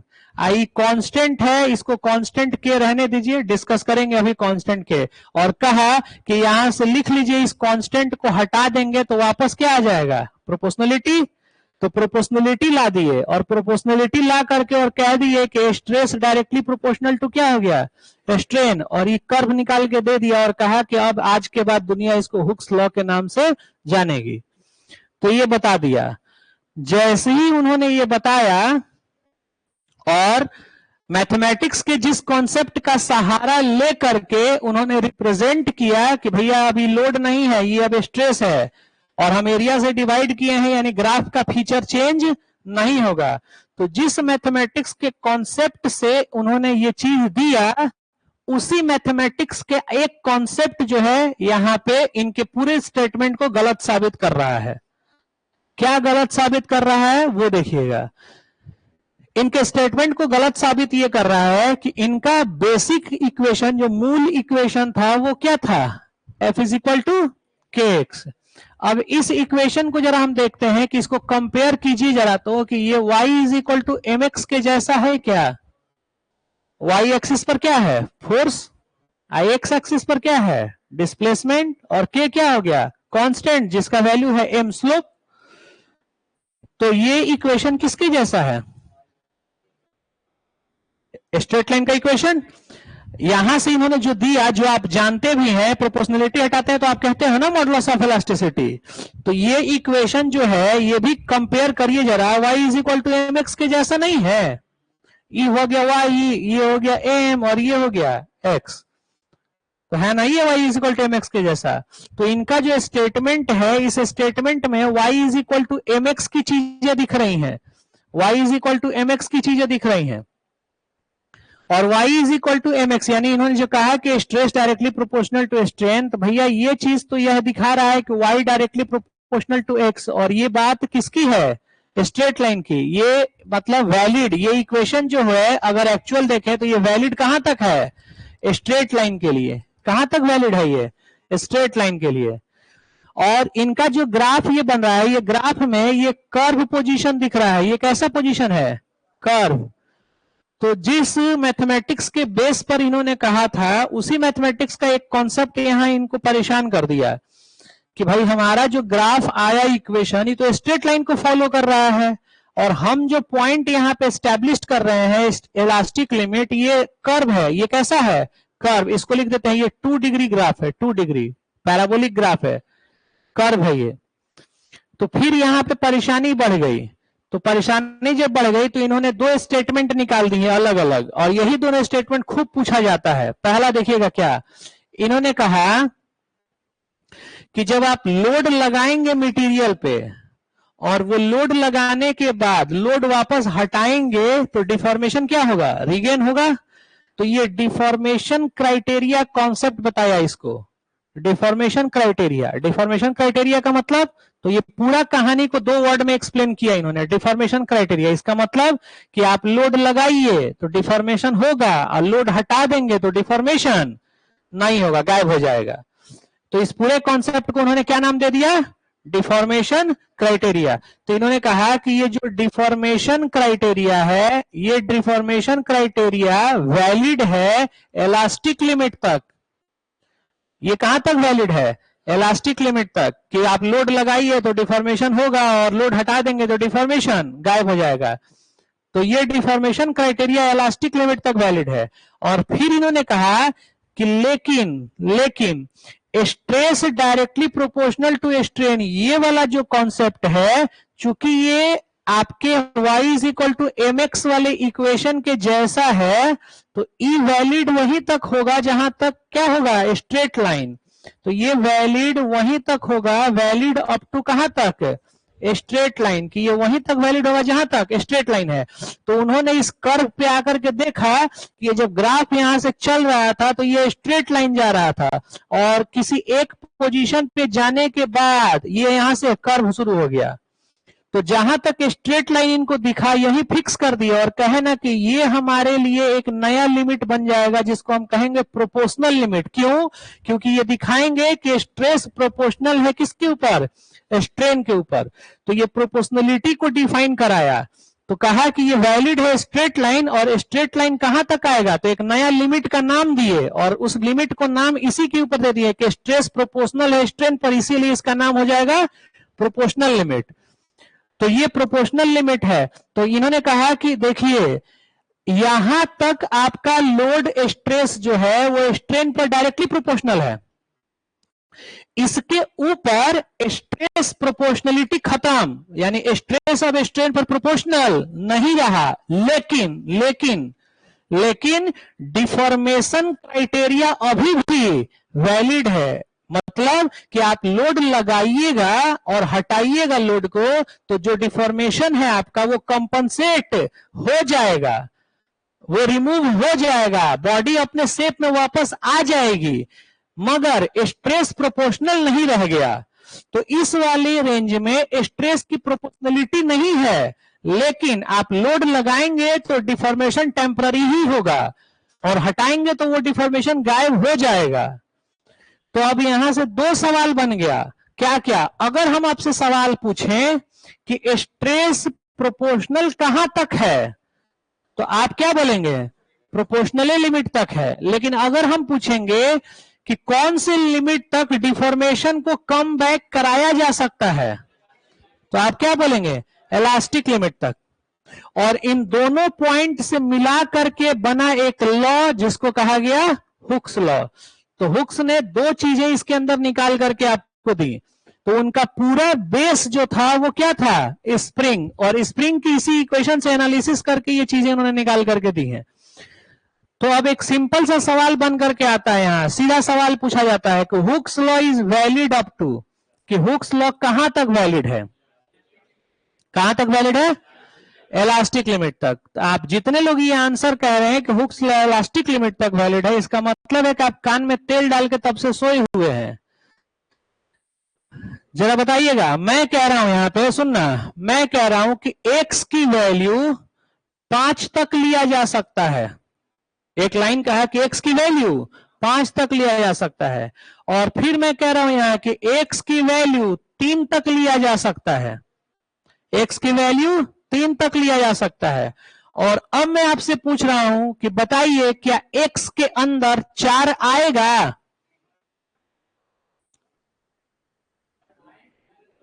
आपको दो कंडीशन दिया कि x का वैल्यू 5 तक लिया जा सकता है और दूसरा कंडीशन x का वैल्यू 3 तक लिया जा सकता है, और पूछ रहा हूं कि x का वैल्यू 4 आएगा। पहला सवाल छोड़िए 4 के बाद, मैं आपसे पहला सवाल कि x का वैल्यू 1 होगा? 1 होगा? तो सर दोनों को हम देखेंगे, हमको दोनों सर कंडीशन दिए हैं, सर ने हमको दो कंडीशन दिया है, तो दोनों को हमको वैलिड रखना होगा। तो हम देखते हैं कि x बराबर 1 लेते हैं तो ई सेटिस्फाई है, आई भी सेटिस्फाई है, तो दोनों सेटिस्फाई है, तो मतलब ये आंसर हमारा सही है। मान लीजिए हम कह रहे हैं कि x का वैल्यू 2 हो सकता है, तो 2 यहां से भी वैलिड है और 2 यहां से वैलिड है। पूछ रहे हैं कि x का वैल्यू 3 होगा, तो हाँ इसमें वैलिड है और इसमें वैलिड है। अब हम पूछ रहे हैं क्या x का वैल्यू 4 होगा, तो सर एगो वाला में तो वैलिड है लेकिन दूसरा वाला नियम से फेल हो जा रहा है। तो हमको तो दोनों सेटिस्फाई कराना है ना, तो जरा दोनों सेटिस्फाई कराना है। तो अब बताइएगा सवाल कि x का वैल्यू 4 हो सकता है? नहीं हो सकता, क्योंकि जैसे ही आप 4 बोलोगे तो एगो तो वैलिड है लेकिन दूसरा फेल कर गया। हमारा सवाल है सिंपल सा कि एक कंक्रीट है और एक स्टील है, ये 100 मेगापास्कल का लोड ले सकता है और ये 200 मेगापास्कल का लोड ले सकता है। ये कंक्रीट है, ये स्टील है। कंक्रीट 100 का लोड ले सकता है और स्टील 200 का लोड ले सकता है। हम यहाँ लोड अप्लाई दिखा रहे हैं क्वेश्चन कि आपका लोड है 80 मेगा पास्कल। जरा बताइएगा क्या ये लोड आप अप्लाई कर सकते हैं स्ट्रक्चर पे? तो हम देखेंगे कि कंक्रीटो बर्दाश्त कर लेगा इसको और स्टीलो बर्दाश्त कर लेगा, तो ठीक है लगा सकते हैं सर। हम लोड जरा बताइएगा 90 मेगा पास्कल का लगा सकते हैं? लगा सकते हैं, दोनों सेफ है। जरा बताइएगा हम लोड क्या 110 मेगा पास्कल का लगा सकते हैं? आप कहो ना सर लगा सकते हैं, एकदम 200 तक लगा सकते हैं सर, 200 तक लगा सकते हैं। नहीं लगा सकते? नहीं, अभी तो कह रहे थे कि हाँ सर x 4 हो सकता है, बता रहे थे ना अभी यहाँ पे कि x सर 4 हो सकता है। x 4 होगा ना, अभी तो कह रहे थे 4 हो सकता है, अब दिमाग खुल गया। x का वैल्यू 4 हो सकता है? नहीं। तो जरा अब यहां देखिएगा, e कौन सा लिमिट है? प्रोपोर्शनल। e कौन सा लिमिट है? इलास्टिक है। तो आपसे सवाल किया गया कि हुक्स लॉ वैलिड कहां तक है, तो आप देखोगे ना कि दोनों में इंटरसेक्शन, दोनों में कॉमन कहां तक है, तो ये वाला यहां तक लोड ले जाएगा और ये वाला पॉइंट यहां तक लोड ले जाएगा। तो प्रोपोर्शनलिटी की अगर हम बात करेंगे तो ये कहां तक वैलिड है? यहीं तक। तो इसमें दोनों आ जाएगा, ये भी क्राइटेरिया आ जाएगा और ये भी। इसको बोलते हैं मैथमेटिकल क्राइटेरिया। ये मैथमेटिकल क्राइटेरिया है, मैथमेटिकल। क्यों? क्योंकि ये किसको रिप्रेजेंट कर रहा है? स्ट्रेट लाइन को। तो ग्राफ से ये वैल्यू निकल के आ रही है, तो ये मैथमेटिकल क्राइटेरिया हो गया। और इलास्टिक लिमिट तक कौन सी क्राइटेरिया है? Deflection criteria. तो दो क्राइटेरिया है, हुक्स लॉ के अंदर दो क्राइटेरिया है, हमको दोनों को सेटिस्फाई कराना है। अगर हम एक सिंपल सा सवाल पूछ रहे हैं कि हुक्स लॉ कहां तक वैलिड है, इसका मतलब हम आपसे अलग अलग नहीं पूछ रहे हैं कि मैथमेटिकली आप बताइए कहां तक, और डिफ्लेक्शन क्राइटेरिया से बताइए कहां तक। अगर हम अलग से पूछे सवाल, जैसे मैं कह रहा हूं कि बताइए मैथमेटिकली हुक्स लॉ कहां तक वैलिड है, प्रोपोर्शनल। अगला सवाल, बताइए by the deflection criteria hooks law कहां तक वैलिड है, इलास्टिक लिमिट तक। और अब अगला सवाल, केवल हुक्स लॉ कह रहा हूं, हुक्स लॉ कहां तक वैलिड है। तो अब आप जैसे ही कहोगे इलास्टिक, तो हम फिर कहेंगे कि मैथमेटिकली वैलिड है वहां, नहीं।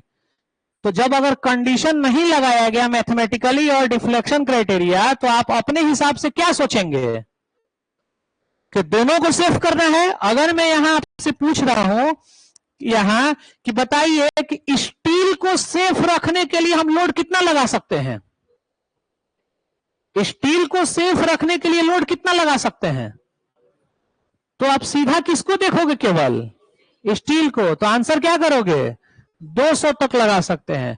और अगला सवाल मैं पूछ रहा हूं कि कंक्रीट को सेफ रखने के लिए हम लोड कहां तक लगा सकते हैं, कहां तक, 100 तक। केवल कंक्रीट को आप देखोगे। अब मैं ना कंक्रीट कह रहा हूं ना स्टील, मैं आपसे सीधा पूछ रहा हूं कि इस स्ट्रक्चर को सेफ रखने के लिए आप लोड कितना लगा सकते हैं। तो अब आप 200 कहोगे, क्योंकि अब तो सबको देखना है ना। तो वैसे ही हुक्स लॉ के अंदर क्या क्या चीज है, दो, क्या, डिफ्लेक्शन क्राइटेरिया और मैथमेटिकल क्राइटेरिया। तो मैथमेटिकली कहां तक वैलिड है, प्रोपोर्शनल। और डिफ्लेक्शन क्राइटेरिया कहां तक वैलिड है, इलास्टिक। कुछ ना कहा जाए, केवल कहा जाए हुक्स लॉ वैलिड कहां तक है। तो अब आज के बाद कहेंगे इलास्टिक लिमिट। तो ये जो तोता जैसा रट्टा मार के आए थे कि हुक्स लॉ वैलिड कहां तक है, इलास्टिक लिमिट तक, वो इंफॉर्मेशन एकदम गलत है। ठीक है, ध्यान रखिएगा इस बात का, टेक केयर। ठीक है, कि ये कहां तक वैलिड है, प्रोपोर्शनल लिमिट तक वैलिड है। तो चलिए ग्राफ ड्रॉ करते हैं और इसके बारे में लिखते हैं। ग्राफ ड्रॉ करते हैं, ये ग्राफ ड्रॉ कीजिएगा। एनालिसिस हो गई, ये ग्राफ, इसी को लोड कह लेते हैं पहले, और इसको कह लेते हैं delta L, change in length. और ये ग्राफ ड्रॉ कर लिया।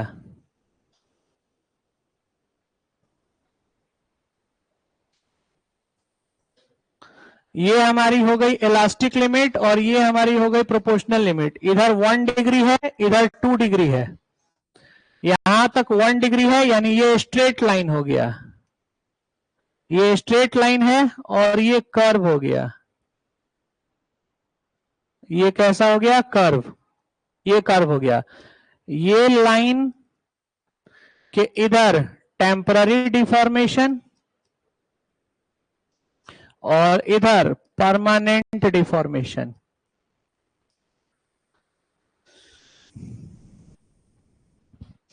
और इसी को एरिया से डिवाइड कर देंगे, तो ये बन जाएगा स्ट्रेस। और इसको लेंथ से डिवाइड कर देंगे, तो यही चीज बन जाएगा स्ट्रेन।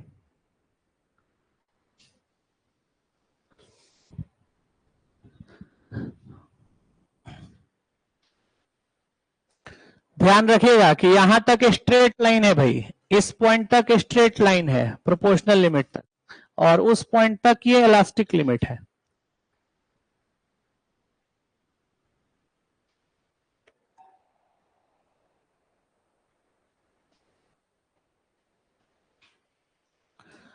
और ये भी ध्यान रखेंगे कि लोड वर्सेस डिस्प्लेसमेंट ग्राफ और स्ट्रेस वर्सेस स्ट्रेन दोनों एक ही है, सेम है, चेंज नहीं होगा।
हो गया, ये ग्राफ ड्रॉ हो गया। प्रोपोर्शनल लिमिट तक स्ट्रेट लाइन है, इसके बाद की चीजें कर्व हो गई हैं, इसके बाद की चीजें कर्व हो गई हैं।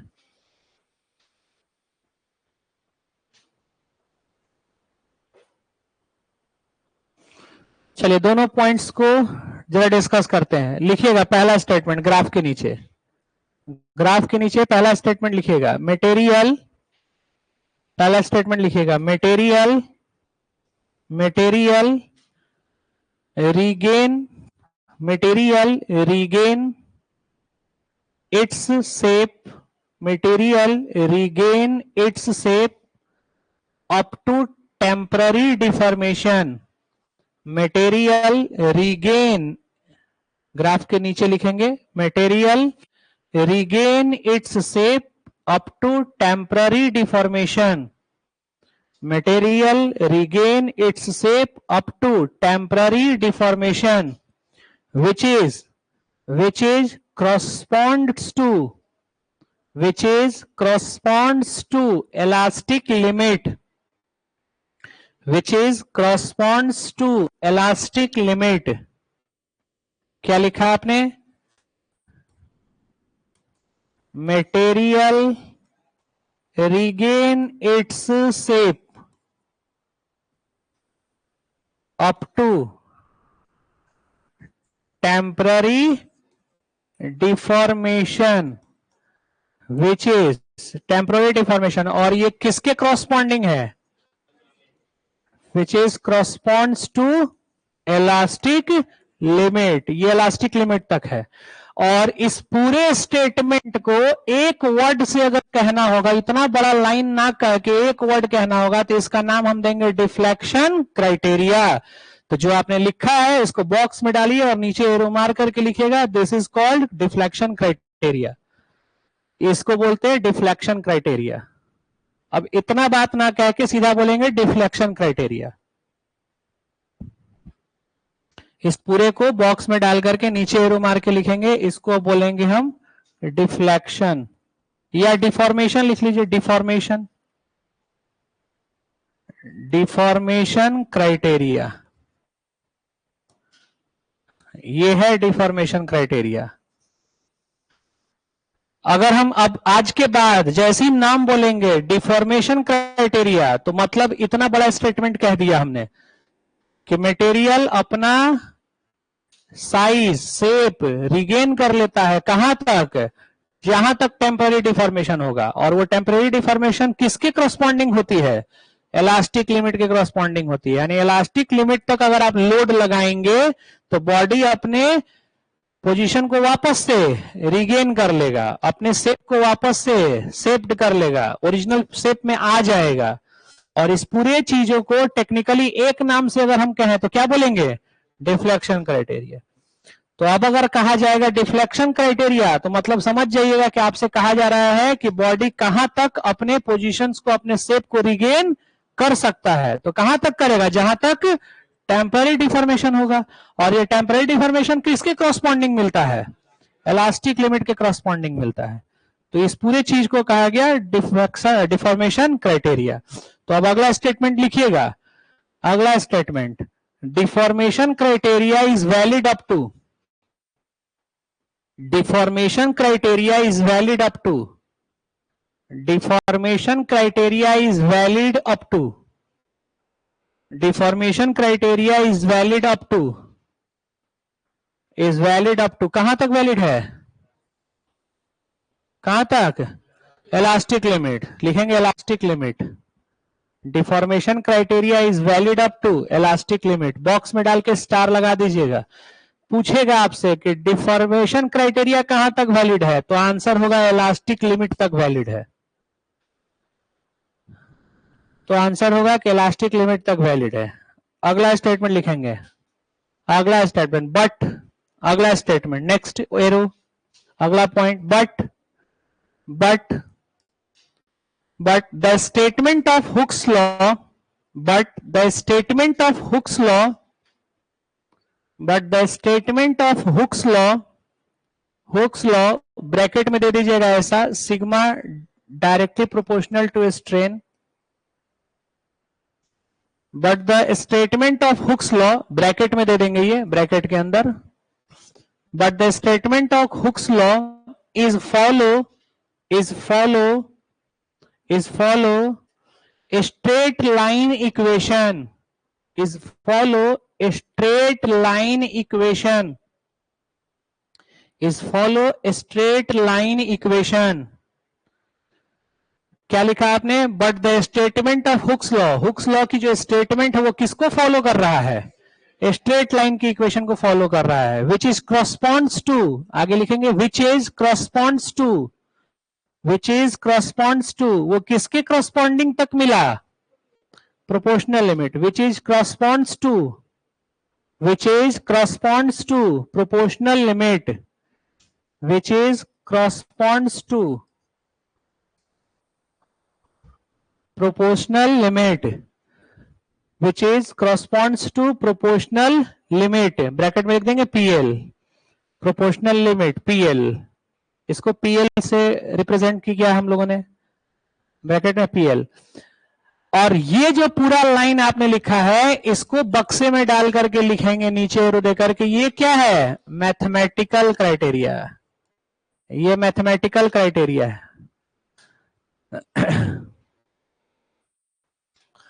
वो डिफॉर्मेशन क्राइटेरिया था, ये मैथमेटिकल है, वो डिफॉर्मेशन था, ये मैथमेटिकल है।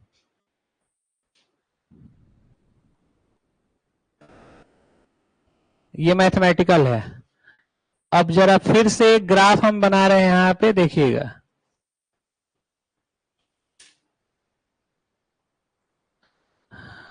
देखिएगा यहां तक कैसा है, ये स्ट्रेट लाइन, ये स्ट्रेट लाइन है, तो यहां तक स्ट्रेट लाइन है, और ये कैसा हो गया?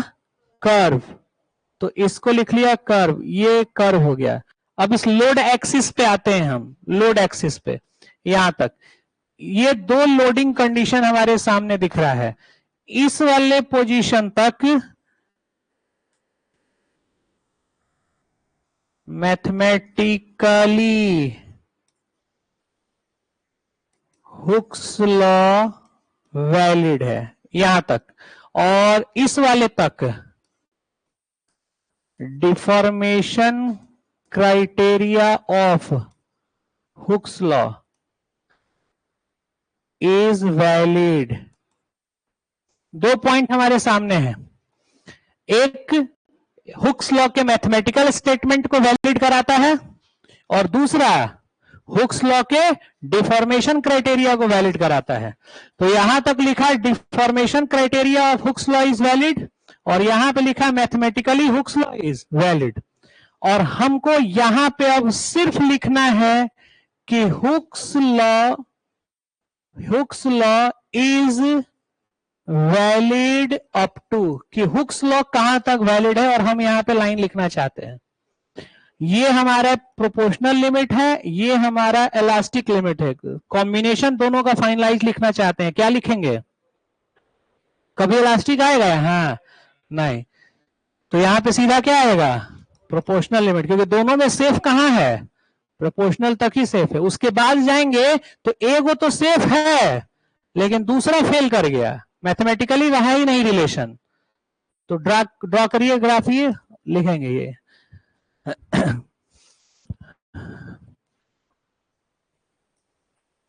दोनों स्टेटमेंट को वैलिड कर दिया ग्राफ के ऊपर।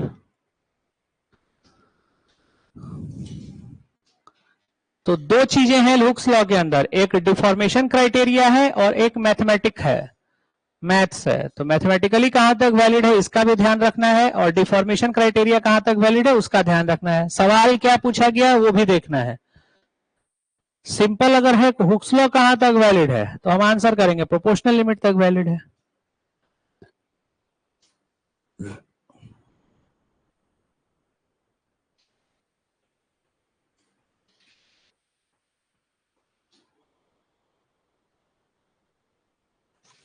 पहला क्या लिखा है? Deformation criteria of Hooke's law is valid, यहां तक deformation criteria of Hooke's law is valid. और दूसरा है mathematically hooks law is valid. Mathematically hooks law is valid. Deformation criteria of Hooke's law is valid.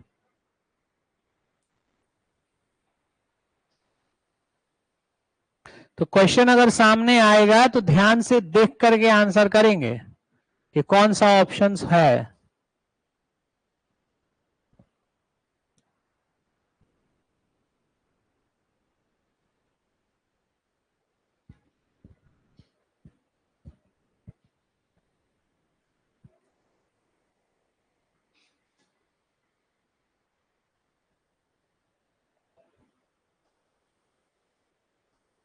एक चीज ध्यान रखिएगा कि बहुत सारे ऐसे एग्जामिनेशंस हैं जिसमें Hooke's law is valid up to का आंसर इलास्टिक दे दिया गया है। ठीक है, बहुत सारा ऐसा आपको क्वेश्चन बैंक मार्केट के अंदर दिख जाएगा जहां यहाँ पे इलास्टिक लिमिट लिखा गया है। गलत है, वो एकदम गलत है। ठीक है, और जिस जिस एग्जामिनेशन में वो चीज आया है, जैसे एसएससी जेई में भी ये सवाल आया है और इसका आंसर उसने इलास्टिक लिमिट ही दिया है।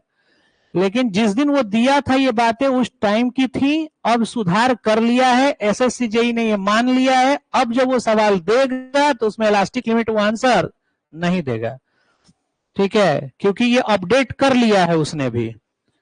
तो अब आप ध्यान रखिएगा कि अब जब सवाल आएगा तो पीछे के आंसर को देख करके अब आप इलास्टिक लिमिट मत करना कि सर एसएससी जेई ने तो इसमें इलास्टिक लिमिट को ही आंसर सही किया है, अब हम यहाँ प्रोपोर्शनल दें कि इलास्टिक दें। जी नहीं, आपको प्रोपोर्शनल ही देना है, इलास्टिक नहीं देना है, क्योंकि वो बातें उस समय तक थी, वहां अप टू डेट उतना नहीं था बोर्ड। जो लोग थे वहां वो पहले के लोग थे, बहुत ज्यादा जानकार नहीं थे। अब अच्छे अच्छे लोग पहुंच गए हैं हर डिपार्टमेंट में, तो अब जो सवाल आएगा उसमें गलत होने का कोई चांस नहीं रहेगा। तो एक आध क्वेश्चन यहाँ पे लिखिएगा, जरा क्वेश्चन लिखिएगा। हाँ, पहले ये वाला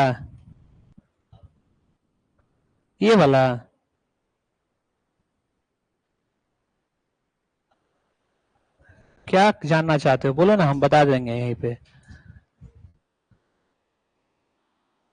क्या देखना चाह रहे हो? ठीक है, लाल पीला हरा देखना था। अरे इसमें कुछ पता ही नहीं चलता, इसलिए नहीं लिखने दिए यहाँ से। ठीक है, क्या डाउट है तो बताओ मन में, कुछ तो होगा जो लेके आए यहाँ पे। क्या देखना था? डिफॉर्मेशन? नहीं नहीं, कोई रिलेशन नहीं है डिफॉर्मेशन में। चलिए आगे चलते हैं, क्वेश्चन लिखिएगा जरा। अब पता है इस सवाल के बारे में एक और छोटा सा चीज हम आपको बता दें कि 2018 के गेट से उठाइए, 2018 के गेट से और लगभग हमको लगता है 2022 तक, यानी 18, 19, 20, 21, 22, ये लगातार 5 साल ये सवाल पूछा है। Hooke's law is valid up to, ये सवाल एकदम छोड़ा ही नहीं। कारण इसका पूछने के लिए इस पर आरटीआई लगा, क्योंकि गेट का एक धारणा है कि ये यूपीएससी कंडक्ट कराती है, आईआईटीएन सेट करते हैं, तो गेट में क्वेश्चंस रिपीट नहीं होता। गेट का ये एक प्रोटोकॉल है कि उसमें एक क्वेश्चन अगर इस साल आ गया, वो क्वेश्चन दूसरे साल फिर किसी एग्जामिनेशन में गेट नहीं रखेगा, हर बार न्यू क्वेश्चंस फ्रेम करता है। जैसे बाकी सब एग्जामिनेशनों का है कि कम से कम, ये गवर्नमेंट भी रूल लगाती है कि कम से कम 25% क्वेश्चन आपको प्रीवियस अपने पूछे हुए पैटर्न को रखना है। कब तक? जब तक आपका सिलेबस चेंज नहीं हुआ है। तो हर एग्जामिनेशन में आप देखिएगा कि 20 से 25% सवाल प्रीवियस ईयर क्वेश्चन बैंक के डायरेक्टली उठ के आ जाते हैं। वो इसलिए नहीं आते हैं क्योंकि वो लोग दे दिए, ये गवर्नमेंट का रूल है, रिस्ट्रिक्शन है, लगाया है गवर्नमेंट ने। क्यों?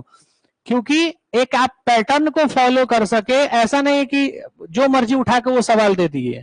आपका जो सिलेबस है, आपका जो स्टैंडर्ड है, उसके हिसाब से क्वेश्चन रहे, इसके लिए सरकार ने हर एक जो ऑटोनोमस बॉडी है जो क्वेश्चन सेट करती है, फ्रेम करती है, उसके ऊपर ये रिस्ट्रिक्शन लगा रखा है।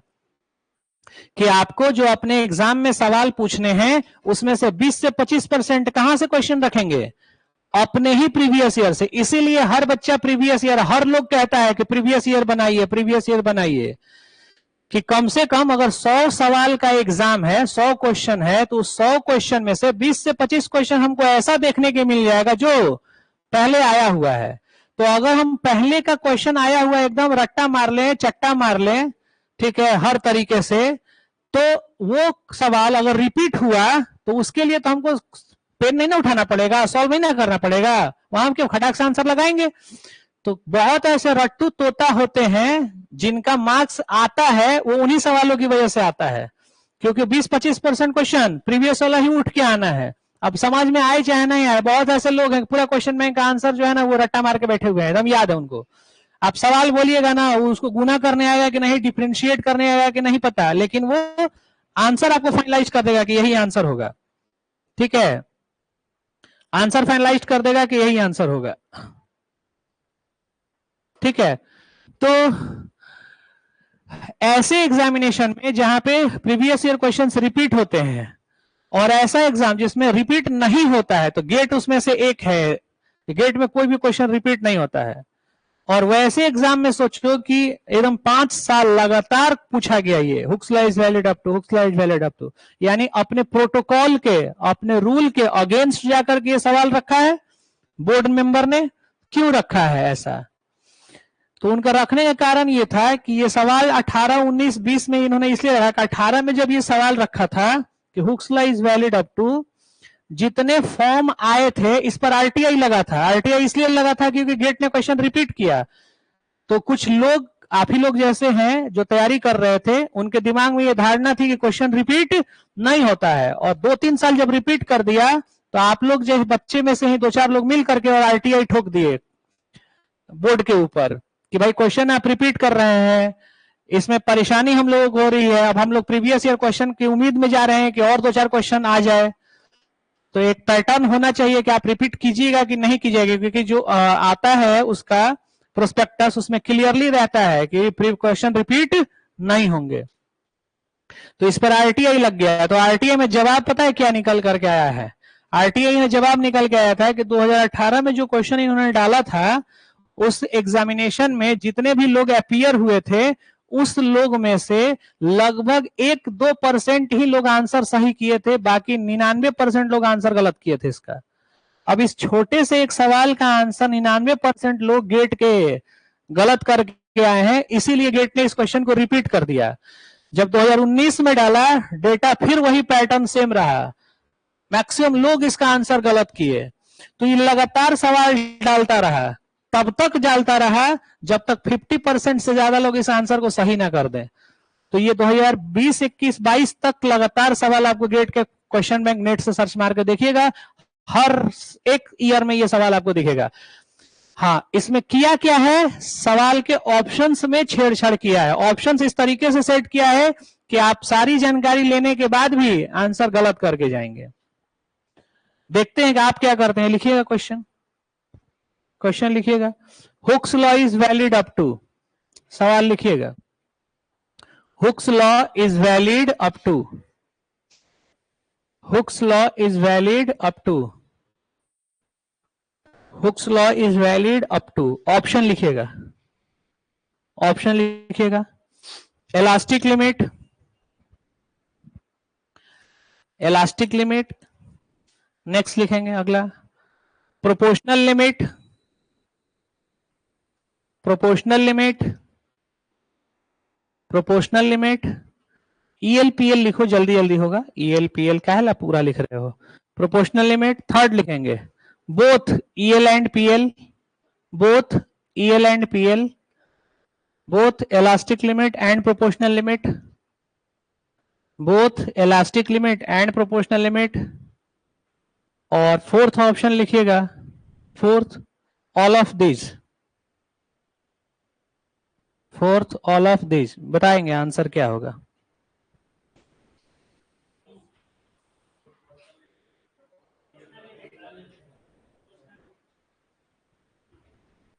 सवाल क्या है, Hooke's law is valid up to, पहला ऑप्शन है इलास्टिक, दूसरा है प्रोपोर्शनल, तीसरा ऑप्शन कह रहा है both.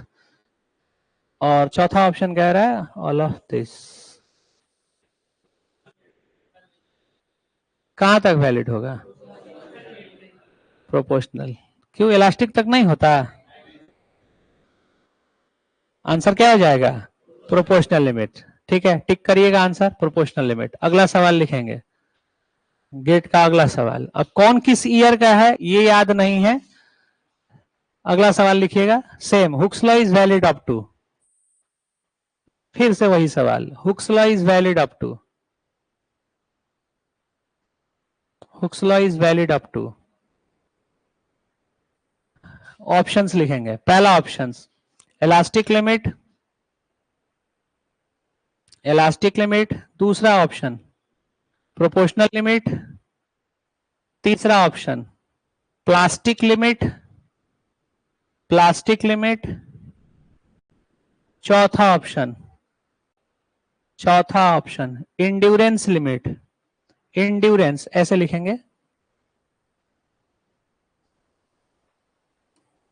Endurance, endurance limit.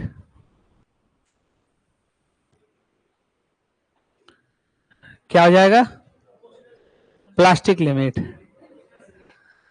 Proportional limit. Answer क्या आ जाएगा? Proportional limit. टिक करिएगा answer proportional limit, proportional limit. अगला सवाल लिखिएगा next, Hooke's law is valid up to. फिर से अगला सवाल, Hooke's law is valid up to, Hooke's law is valid up to. और ऑप्शंस लिखेंगे। Options elastic limit, elastic limit. दूसरा प्लास्टिक लिमिट, प्लास्टिक लिमिट। तीसरा इंड्योरेंस लिमिट,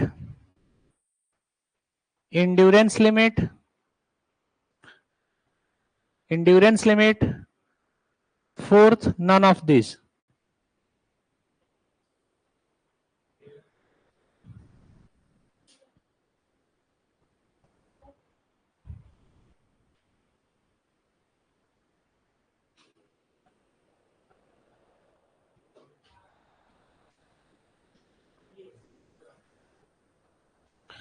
अच्छा, एक चीज मैं आपको बताना भूल गया यहाँ पे, एक चीज मैं आपको बताना भूल गया, जरा यहाँ लिख लीजिएगा ग्राफ में।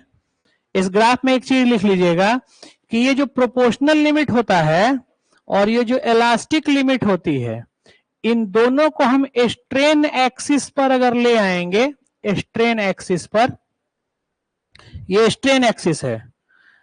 स्ट्रेन का यूनिट क्या होता है?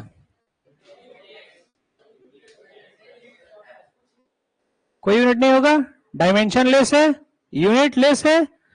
तो स्ट्रेन यूनिट पे अगर स्ट्रेन एक्सिस पर इसको लेकर के आते हैं तो इनके बीच का गैप जो है ना 0.0002 होता है। इनके बीच का गैप कितना? 0.0002, 0.0002, यानी आप 0.2% कह सकते हैं। और इसी 0.2% को ना ऑफसेट के रूप में हम इस्तेमाल करते हैं। इसी 0.2% को आरसीसी में कहीं नाम सुने हो? ऑफसेट नाम सुने हैं कहीं? ऑफसेट, तो जहां ऑफसेट मेथड लिया जाता है इसी 0.2%, यहीं से डाटा उठ करके गया है वहां 0.2%। ऐसा क्यों?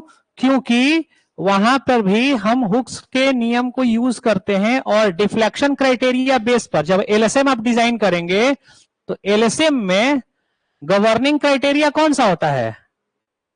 एलएसएम के अंदर गवर्निंग क्राइटेरिया कौन सा है? स्ट्रेस या स्ट्रेन? मैं क्या पूछ रहा हूं ये भी समझ में आ रहा है कि नहीं? दो मेथड है ना आपके पास, डब्ल्यूएसएम और एलएसएम। तो डब्ल्यूएसएम में आप महत्व किसको देते हैं? स्ट्रेस को कि स्ट्रेन को? डब्ल्यूएसएम में किसको हम महत्व देते हैं? स्ट्रेस को। डब्ल्यूएसएम का गवर्निंग क्राइटेरिया कौन सा है? स्ट्रेस, वहां स्ट्रेस से चलते हैं। एलएसएम में किससे? स्ट्रेन से। हम स्ट्रेन फिक्स कर रखे हैं कंक्रीट में 0.0035 और स्टील में 0.002 प्लस 0.87 FY/ES होता है ना ये। तो आप एलएसएम में स्ट्रेन क्राइटेरिया से, यानी स्ट्रेन को गवर्निंग क्राइटेरिया माने हैं, इसीलिए डब्ल्यूएसएम में डिफ्लेक्शन को हुक्स लॉ के साथ रिलेट करके वैलिड कराने के लिए हम स्टील के अंदर जब ऑफसेट लेते हैं तो कितना लेते हैं, 0.2%, क्योंकि वहां पर भी प्रोपोर्शनलिटी हुक्स की हम वैलिड कराते हैं और इसी डेटा को लेकर के चलते हैं 0.2% को। अब समझिएगा इसका मतलब क्या, कि अब जरा बताइएगा ये 0.0002 डेटा जरा देखिएगा, ये कितना बड़ा होगा, बहुत छोटा।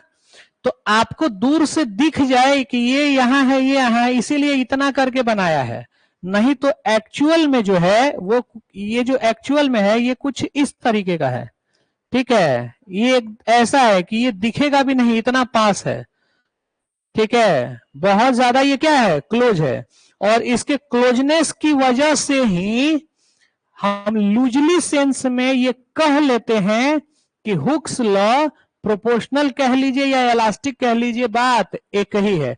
तो जो आंसर दिया गया था पहले उसको जस्टिफाई किया गया है यही बोल करके, अब तो बोर्ड ने दे दिया, तो बोर्ड ने ये जस्टिफाई किया बोल करके कि भाई ये दोनों आपस में एक दूसरे से क्या है, क्लोज है, बहुत क्लोज है, और बहुत क्लोज है, और ऑप्शन में अगर प्रोपोर्शनल नहीं है तो ऐसा थोड़ी है कि हम क्वेश्चन छोड़ के आएंगे और कहेंगे कि गलत है क्वेश्चन।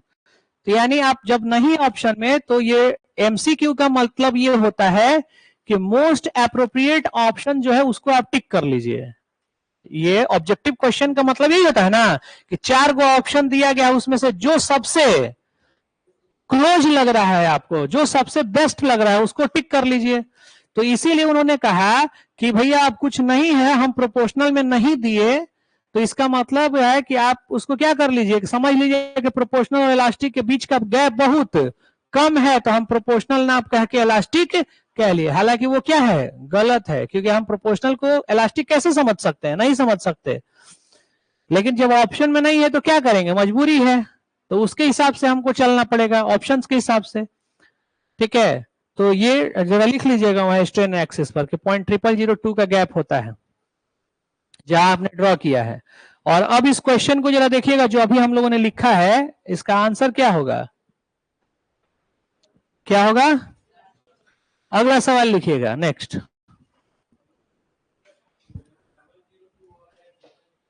हाँ, 0.2% को आप क्या करोगे, भाग करोगे 100 से, तो कितना आ जाएगा, हाँ 0.02 आ जाएगा, 0.002 आ जाएगा, पॉइंट है तो 0.02 हो जाएगा, ये 0.02% 0.0002 होता है। सर फोन कर रहा, हाँ सर,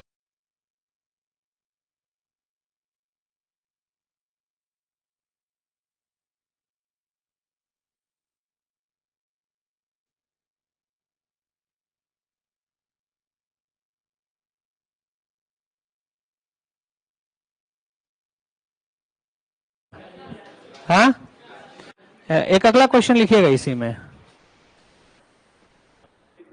लिखो ना, 1 मिनट लिखो ना, एक अगला सवाल लिखिएगा, Hooke's law is valid up to, अगला लिखिएगा Hooke's law is valid up to, Hooke's law is valid up to, options लिखिएगा, इलास्टिक लिमिट, दूसरा प्लास्टिक लिमिट, प्लास्टिक लिमिट, तीसरा इंड्योरेंस लिमिट, इंड्योरेंस लिमिट, चौथा elastoplastic limit, elastoplastic limit, elastoplastic limit, इसका answer क्या होगा, क्या होगा, इसका इलास्टिक लिमिट। अब इसके ऊपर वाले क्वेश्चन को देखिएगा जरा, इसके ऊपर वाले क्वेश्चन का आंसर क्या होगा, इसके ऊपर वाले का आंसर क्या होगा, वहां एक ऑप्शंस आपके पास नॉन ऑफ दीज है ना, तो उसको अगर हम टिक करते हैं तो हम गलत होने से बच सकते हैं, क्योंकि हुक्स लॉ हम जानते हैं कि इलास्टिक तक वैलिड नहीं है। कहां तक वैलिड है? प्रोपोर्शनल तक ही वैलिड है। तो अगर हम नॉन ऑफ दिस टिक करते हैं तो हमारे पास ऑप्शंस है, तो हम उसमें किसको आंसर करेंगे? नॉन ऑफ दिस को। तो इसके पहले वाले क्वेश्चन का आंसर हो जाएगा नॉन ऑफ दिस, और इस क्वेश्चन का आंसर क्या हो जाएगा? Elastic limit. ठीक है, इस क्वेश्चन का आंसर हो जाएगा इलास्टिक लिमिट। बात समझ में आ रही है? तो सीधी सी बात है भैया, जब तक हमारे पास तरीका है कि हम इलास्टिक को चूज ना करें तब तक हम फॉलो करेंगे। जहां मजबूरी हो जाएगी कि अब दूसरा कोई रास्ता नहीं है तो लास्ट में ऑप्शन इलास्टिक टिक करेंगे, लेकिन ये जानते हुए कि वो आंसर क्या है? गलत है। क्लियर है? चलिए, thank you so much for this session. मिलते हैं अगले एपिसोड में।